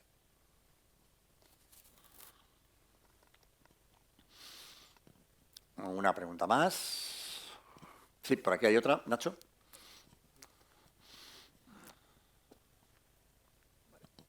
En el 75, en el Festival de Valladolid, se estrenó La Naranja Mecánica, que también fue prohibida en el 71. ¿Tú piensas que hubiera sido posible que se hubiera estrenado también la Canciones para después de una guerra? En el 75 fue cuando se estrenó La Naranja Mecánica. Lo acabo de mirar en el móvil. En Valladolid. Bueno, esta es buena, ¿eh? Esta es muy buena, ¿no? Quiero decir que en el 75, cuando todavía existe la censura, ¿no? Y se autoriza, estas son las contradicciones de las que hablábamos antes, ¿no? Casi en la primera pregunta. Se autoriza una película tan violenta y tan problemática como La Naranja Mecánica, objeto de bastantes polémicas y que tuvo muchísimos problemas en Reino Unido, en Inglaterra, ¿no? Y sin embargo no se atreven a poner Canciones para después de una guerra. Sin duda, porque no solo que no se atrevieran, es que probablemente pensaban que era una película antifranquista. Tenían razón, evidentemente, ¿no? O por lo menos está, claro, vista desde una perspectiva que desde luego no es la del franquismo, ¿no? Y entonces, bueno, pues esta es una bonita paradoja. ¿Cómo es posible que se estrene La Naranja Mecánica y no se pueda estrenar, no pueda pasar por Valladolid, festival que viene de ser el Festival de Cine Religioso y de Valores Humanos, en sus orígenes solamente de cine religioso, ¿no? Y que se pueda estrenar La Naranja Mecánica, película que venía precedida de pues, mucha letra, mucho run, mucha polémica en Inglaterra y fuera de Inglaterra, que se pueda estrenar y no se pueda estrenar esto. Pues sí, os lo dije antes, Es realmente muy contradictorio. Hay muchísimos casos, pero con las películas españolas también. No sabía, no me acordaba de lo del 75, bueno, esa es divertida. Sí, había otra palabra por ahí. Sí, saludos. Nada, como están hablando del extranjero, pues soy estudiante del extranjero, vengo de Puerto Rico. Sinceramente no estoy muy lleno de la historia de España y pienso que la película me ayudó a entender bastante, ¿verdad? Ese periodo de su historia. Muy interesante la película y me encantó el montaje. Se ve que es un montaje bien complejo, ¿verdad? Para la época, y pienso que Patino debe ser una persona bastante sabia de cómo presentó la propuesta para hacer la película ante el gobierno de esa época, sabiendo, ¿verdad?, que los intereses que él tenía, cómo él pudo, ¿verdad?, hacer esa propuesta. No sé cómo, ¿verdad?, logró hacer esa presentación para que la aprobaran hacer esa película. Eso me parece sumamente interesante. Pero pienso que sí, y no me pareció para nada abrumadora. Me encantaría verla 2 o 3 veces más. No me atrevo a hacer ninguna pregunta en concreto porque de verdad me gustaría verla 2 o 3 veces más para poder entenderla, y después de la introducción que hizo después de la película, pues logré entender muchas cosas más, ¿verdad?, sobre las imágenes. Así que muchas gracias. Gracias. Sobre la primera parte de tu intervención, cómo Patino consigue presentar el proyecto para que se apruebe, hasta donde sabemos y lo que han contado los autores que han escrito libros sobre Patino, parece ser que lo que se presenta a censura realmente es casi únicamente la lista de canciones y algunos folios contando pues una nota de intenciones. La primera reacción de la censura fue pedir más información. Decir, bueno, pues con esto no tenemos suficiente porque no nos trae, claro, no les dieron un guión. La censura trabajaba básicamente sobre el guión. Aprobaba un guión para su rodaje o no, o pedía cortes para que poder utilizarlo, ¿no? En este caso es que no había un guión. Entonces, claro, les llevaron unos folios con una nota de intenciones y la primera respuesta a la censura fue, oiga, esto es insuficiente, tráiganos más cosas. La respuesta fue, mire, este es un trabajo sobre materiales de archivo y el guión se va a ir haciendo sobre la marcha a medida que encontremos, según lo que encontremos en los materiales de archivo. Sorprendentemente, la censura dio luz verde, ¿no? Y aprobó el proyecto. Y gracias a la autorización de ese rodaje, Patino pudo tener acceso a los archivos del Nodo y de Filmoteca Española, sorprendentemente. Digo sorprendentemente porque a las alturas de 1971 las ideas de Patino eran bien conocidas y no engañaban a nadie.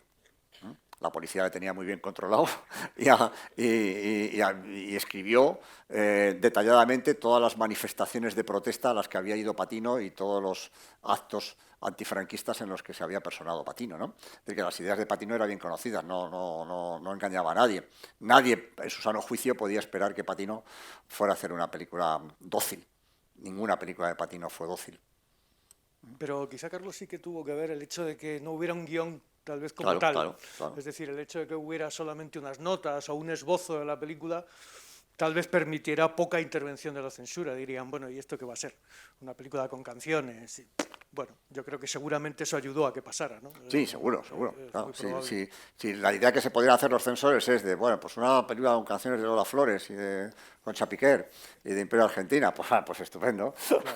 Claro. Y luego hay otra cosa que convendría quizá matizar, porque en torno a esto de la prohibición por parte de Carrero Blanco, claro, cuando tú hablas del vicepresidente, que nadie piense que Carrero Blanco era un vicepresidente como lo que ahora es un vicepresidente del gobierno. No, ciertamente era no. la mano derecha de Franco eterna. De hecho, yo creo... Supuestamente su sucesor. Su sucesor. De hecho, creo, o al menos al final, no era vicepresidente, sino presidente del gobierno. Era presidente del gobierno. Exacto. O sea, por un lado estaba el jefe del Estado y Carrero Blanco era el presidente del gobierno, insisto, eterno. No sé cuántos años llevaba en el cargo.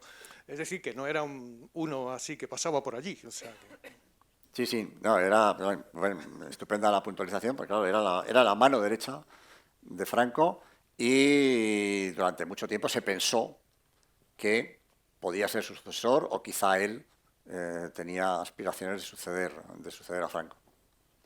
La ETA no le dejó.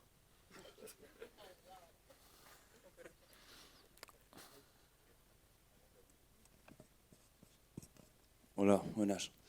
Estaba viendo la película y no he podido evitar que me recuerde un montón a una canción celebérrima de Sabina que se llama De Purísima Lloro, que no sé si la conoceréis alguno, pero pues bueno, narra un poco la posguerra y la cuestión es cómo esta película tiene que elevarse conforme pilles más referencias, porque lo digo porque en la canción es que me ha recordado muchísimo y me ha encantado porque son dos artes diferentes, como creando un imaginario de una época con sus herramientas o con su lenguaje. Y Javier Crae sale en entrevistas diciendo que la gente joven, hay muchas cosas de esa canción que no entendemos, porque son todo imaginerías de, yo qué sé, aceite, topolino y cosas de la época que nosotros no conocemos. Entonces me pregunto cuánto tendrá que aumentar esta película si pilláramos todas las cosas que salen, todas las tiendas que salen, que conociéramos más la historia de Manolete y bueno, era como una reflexión. Sí, sin ninguna duda, la reflexión es totalmente pertinente, efectivamente, pero pensar que esto nos pasa con cualquier cosa, con un libro, con una canción, con cualquier otra película. Cuanto más conozcamos, más disfrutamos. Más cosas entendemos y más referencias pillamos y más vínculos podemos establecer y más referencias podemos encontrar y podemos dialogar de manera más rica con todo tipo de referencias. Nos pasa con cualquier arte, cuando leemos literatura, cuando vemos pintura y somos capaces de establecer vínculos con pinturas de otra época, o cuando vemos una película y somos capaces de establecer vínculos con el cine de otra época o de otro país.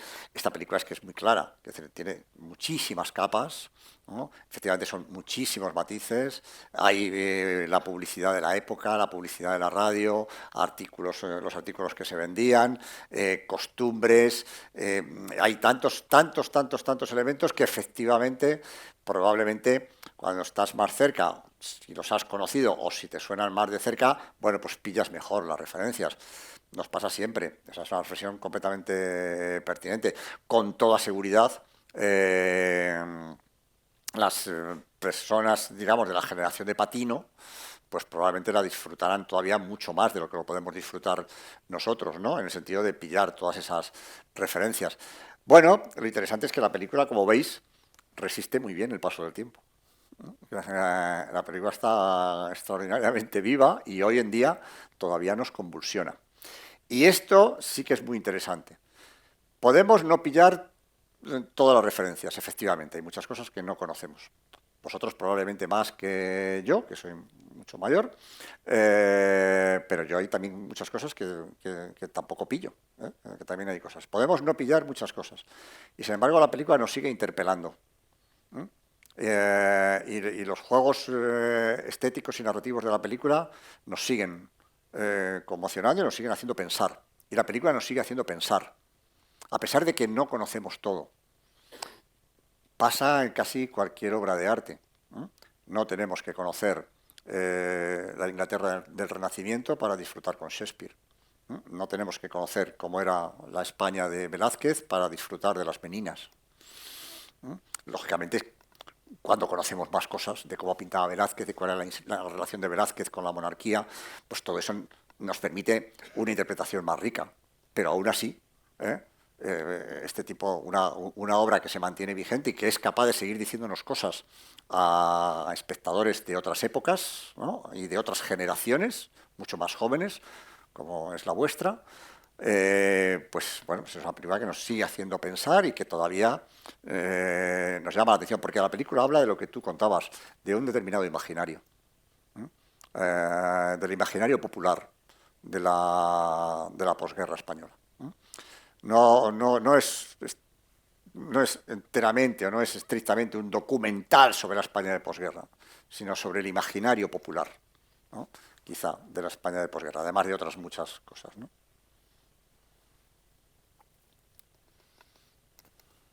Más cosas. Bueno, a ver, supongo que iremos terminando. Últimas preguntas. Hay dos allí. Sí, yo quería decir que veía el otro día el libro de imágenes de Godard y me recuerda mucho a esta película. Y te quería preguntar pues, si nos puedes contar algo más, porque me interesa el proceso de manufacturación de esta película, ¿no? De esta. De esta, claro. Es decir, cómo llegas a esas imágenes de esos militares patinando sobre hielo con la gallina papanata sonando de fondo, ¿no? O sea, Claro. no creo que se parta de esa idea, ¿no? Sino entiendo que el proceso fue de primero acceder a estos materiales y después habrá sido un visionado de muchísimo material. ¿Y fue él solo o tendría un equipo? Porque me cuesta muchísimo imaginar que se pueda concebir esto en un año y por una sola persona. Y después te quería preguntar también, porque creo que al principio dijiste que, bueno, y por el título, la idea parte de las canciones, ¿no? No, la idea, Patino ha contado que se le ocurrió, que empezó a pensar en una película de esta naturaleza en un viaje en coche con Carmen Martín Gaite, cuando Carmen Martín Gaite iba cantando las canciones de Concha Piquer, ¿no? Carmen Martín Gaite era una mujer que muy aficionada digamos, y muy conocedora de esa dimensión de las canciones populares, ¿no? Y bueno, Patino ha contado que escuchando a Carmen Martín Gaite disfrutar con las canciones de Concha Piquer, pues a partir de ahí empezó a pensar en la idea. Simplemente, eso es la anécdota que ha contado Patino. Y luego, en la elaboración, pues bueno, efectivamente Patino trabajaba con algunos ayudantes, en particular con José Luis García Sánchez, cineasta también, amigo suyo de toda la vida, igualmente salmantino, creo recordar, ¿no? García Sánchez. ¿No es salmantino? No, bueno, da igual. Y con su montadora y con un equipo tampoco muy grande, o sea, con un equipo muy reducido, no creo que fueran más de 3 o 4 personas, por lo que ha contado Patino. Patino era un gran, como he dicho, excavador en los archivos, una rata de archivos. Su casa estaba llena de documentos de toda la época. Por cierto, creo que tenéis en la mediateca, además, una parte del legado de Patino, donde hay documentos utilizados por Patino para la elaboración de esta película. Pero bueno, eso probablemente será solamente una pequeña parte. La casa de Patino estaba llena hasta lo increíble de documentación sobre la posguerra española y sobre muchas más cosas. Es decir, Y luego quería también decir que yo creo que de lo que a mí me ha llegado, de lo que habla esta película, casi que solo es posible llegar ahí a través de esta forma, ¿no? Porque si fuera a través de la ficción sería complicado, ¿no? Llegar hasta cómo representa esa especie de espejismo, ¿no? Que después de la guerra civil se crea, ¿no? Con lo que piensa mi abuela, por ejemplo, ¿no? Poco menos mal que el bando sublevado ganó la guerra, porque si no nos pareceríamos a los rusos, que son burócratas aburridos, que están todo el rato bueno, fumando. eso es probable que estuviera en las convicciones de mucha gente normal y corriente. Claro, y entonces hay que muchos ámbitos reconocer populares. que la verdad que lo hicieron muy bien, ¿no? O sea, ofreciendo como a la clase obrera acceso a ciertos bienes y servicios, ¿no? Pues ya como que destruían un poco su identidad, ¿no? Y entonces luego crearon... Pero aquí ya entraríamos clases en el medias. análisis Pero que de aquella etapa histórica, ¿no? Ese espejismo, la verdad que hay que reconocer que lo hicieron muy bien, ¿no? O sea, ¿cómo no voy a querer una tele si me lo estás vendiendo con esa musiquita, ¿no? Bueno, el aparato de propaganda del franquismo sabía vender su régimen, ¿no? Y durante mucho tiempo pues estuvo en sus manos todo el aparato de propaganda del régimen, en el nodo, en la radio, en los periódicos y en la televisión. La censura de prensa era todavía mucho más rígida que la censura cinematográfica.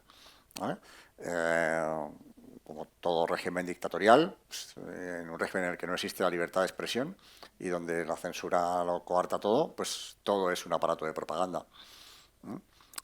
A medida que se fue avanzando, como sabemos, la disidencia crítica, los creadores, los profesionales, también los partidos políticos, los sindicatos, la clase trabajadora, fueron encontrando grietas y fueron encontrando la manera de ir abriendo espacios cada vez más amplios, muchas veces de forma contradictoria, como sabemos en el tema de la censura, pero se iban encontrando, claro, a medida que se avanzaba en el tiempo, a medida que el régimen iba evolucionando, a medida que iba evolucionando la economía española.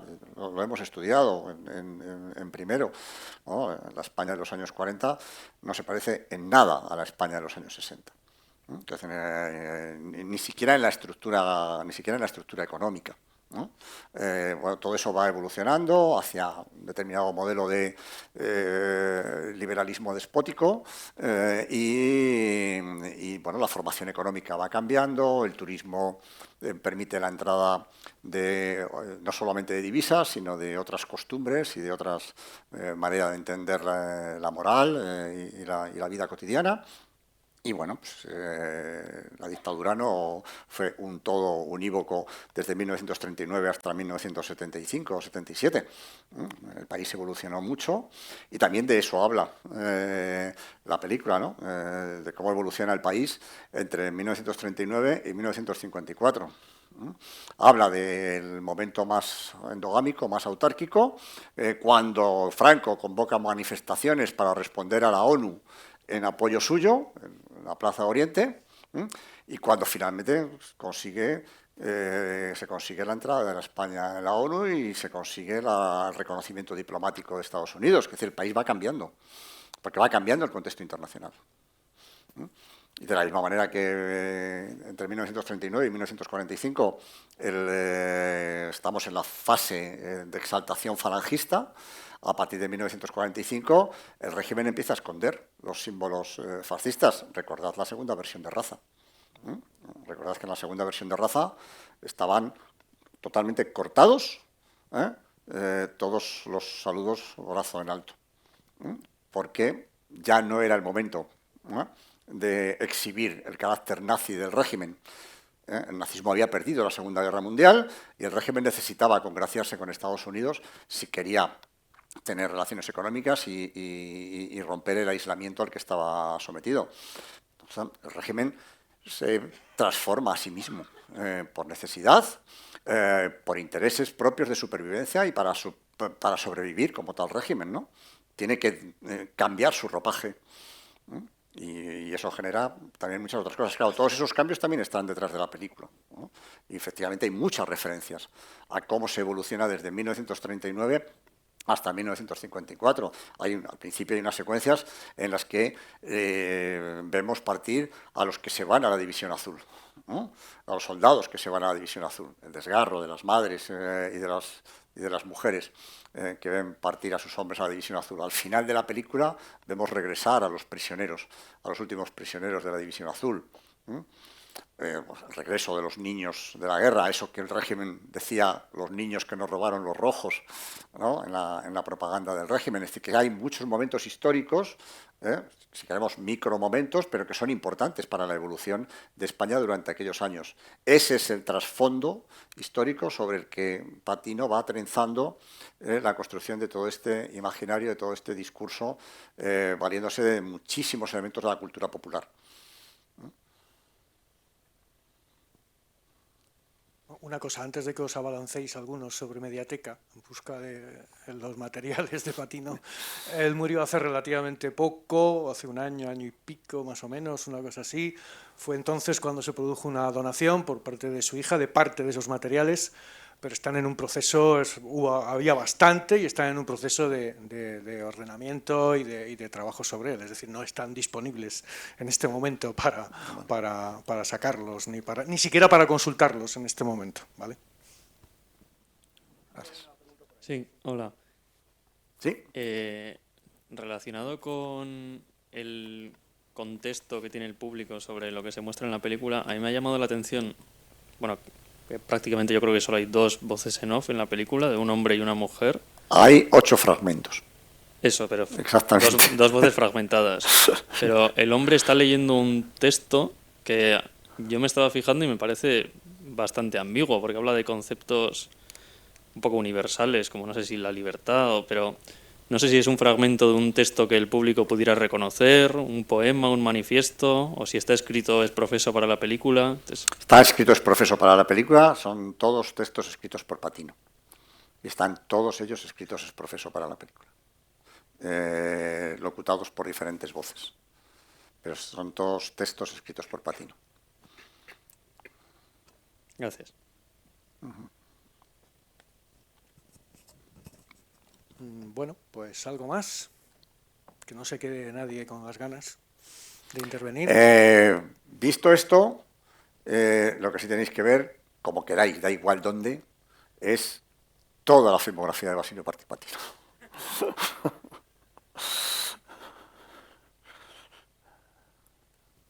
Hay otra palabra por aquí. Hola. Bueno, yo no sabía si intervenir o no, pero... Adelante. O sea, claro, a mí el regusto que me ha dejado la película, al final, cuando volvían los soldados que habían estado presos en Rusia y demás, lo que estaba pensando yo también, por el momento del que estaba hablando, es que eran los que volvían como indultados por el franquismo también. Como ¿Cómo? Los que volvían indultados por el franquismo de la guerra ¿Indultados? civil. No.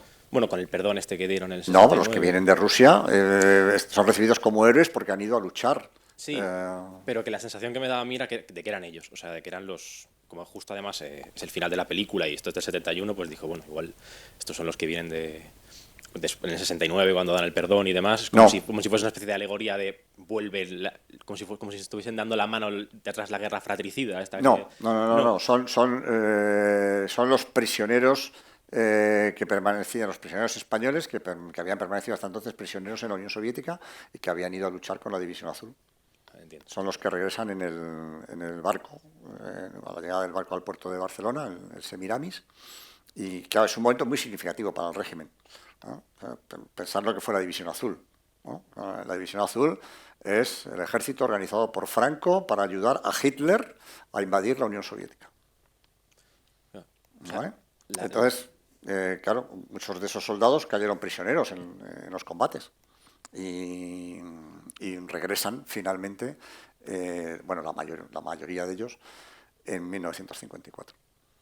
O sea, como que la idea que me queda de la película es que es un poco el discurso de la transición del Partido Socialista y demás, el franquismo ha sido una barbaridad, lo hemos pasado fatal, se hace una crítica al franquismo, pero a día de hoy no sé si está un poco caduco ese discurso, en el sentido de que apela mucho a lo que decía Unai, de que a veces apela como a cosas como la humanidad o cosas un poco ambiguas, muy emotivas, pero que no sé si a día de hoy se pueden aplicar, por ejemplo, para explicar el auge del fascismo en Europa, porque precisamente toda esa gente que estuvo en la transición, los gobiernos que han estado bajo el rey Juan Carlos y demás, han implantado, han sido partícipes del neoliberalismo. Aquí en España, pues el Partido Socialista desindustrializó el país.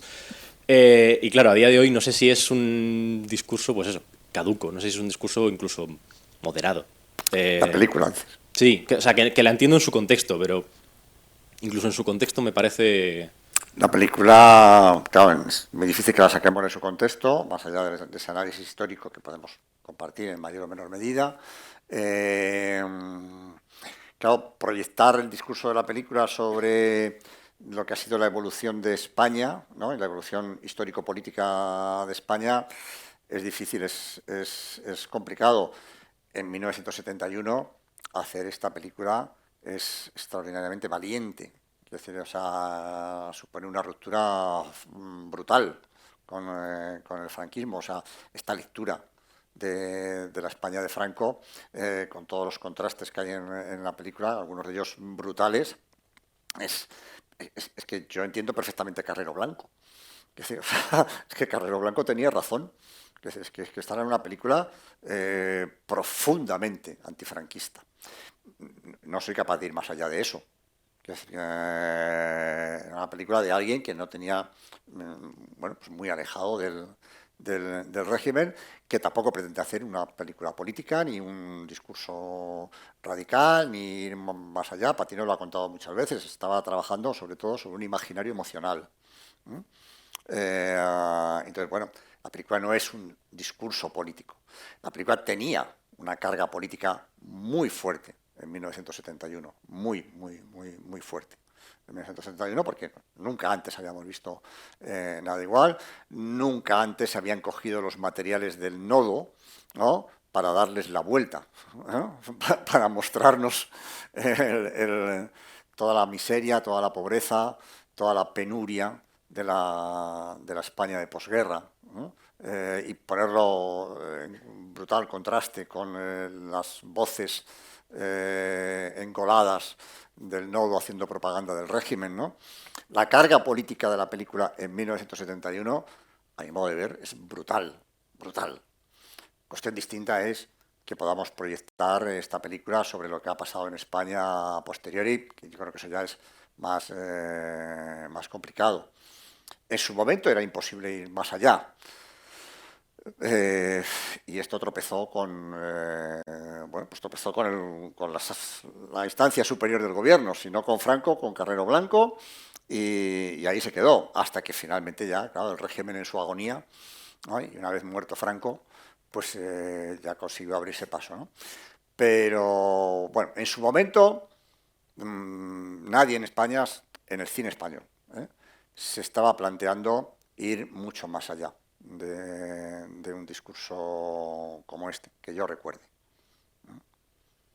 Incluso luego, unos años posteriores, durante la transición política, cuando vemos lo que hemos llamado el cine metafórico, estamos viendo un cine que todavía tiene que pelearse con la censura y que todavía tiene que hablar en forma de metáfora, en forma de parábola, en forma de contenidos subterráneos. Es decir, que todavía tiene que pelearse con la censura. Esta, lo que pasa es que es una película, lo que nos asombra es que es una película que parece hecha como si no existiera la censura. ¿No os da esa impresión?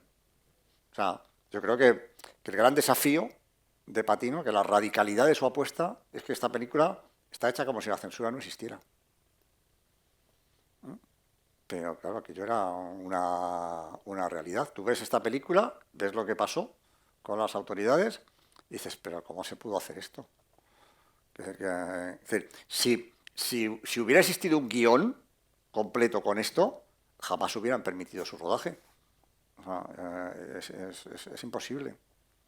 Había otra palabra por ahí. Sí, yo quiero poner en valor que nadie lo ha dicho todavía, que yo me he reído con esta película. Claro, y claro. el sentido del humor de Basilio Martín Patino yo creo que es lo que le da ritmo a la película también, ¿no? Porque También, si no también. sería bastante difícil de digerir, yo creo. También, O sea, también. si en medio de todo el bombardeo de imágenes, cuando ya estás a punto ya de que ya no estás distinguiendo, te meten un inserto de Pepe Isbert entrando por una puerta, pues ya como que te ríes y ya como que puedes volver a retomarla, ¿no? Muy bien visto, que a mí la película me parece muy divertida, vamos, que en muchísimos casos yo me lo paso muy bien con muchas cosas de la película, cuando veo, realmente cuando la volví a ver estos días en casa para preparar esta sesión y me encontré, yo vi la película en su estreno, es decir, y luego alguna otra vez más, pero bueno, también hacía mucho tiempo que no la había vuelto a ver, entonces pues, la volví a ver hace unos días para preparar esta sesión. Y cuando me encontré con la primera secuencia, con el parte de guerra y con el cara al sol, me quedé clavado en el sillón. No recordaba ese impacto, ¿no? Pensé, ¿qué valor hay que tener para empezar la película así? ¿No? Que tal y como... Claro, es verdad que yo, como muchos de nosotros, ¿no? Yo tenía un conocimiento global de la película, había leído mucho sobre Patino, yo he escrito mucho sobre Basilio Martín Patino, la he entrevistado en varias ocasiones, he estado en su casa, le conozco bastante bien, pero aún así yo me quedé clavado en el sillón cuando vi la primera secuencia, dije, hostias, o sea, qué valor hay que tener para empezar la película así, porque claro, le está dando la vuelta a esto, le está dando la vuelta por completo. Entonces, bueno, a no ser el crítico de Fuerza Nueva que lo interpretó diciendo, estupendo, uno de los nuestros, ¿no?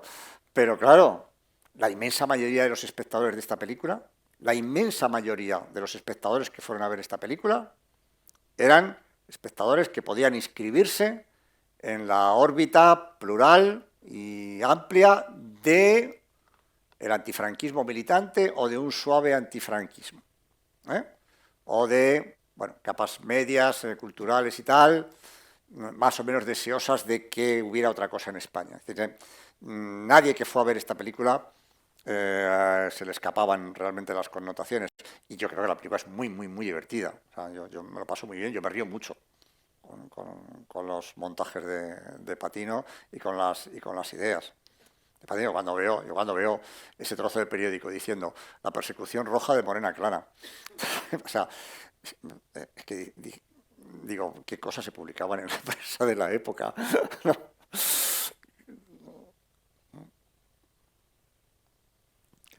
Bueno, Pues, a ver, a la 1, a las 2, a las 3. Pues nada, muchas gracias. Muchas gracias a todos.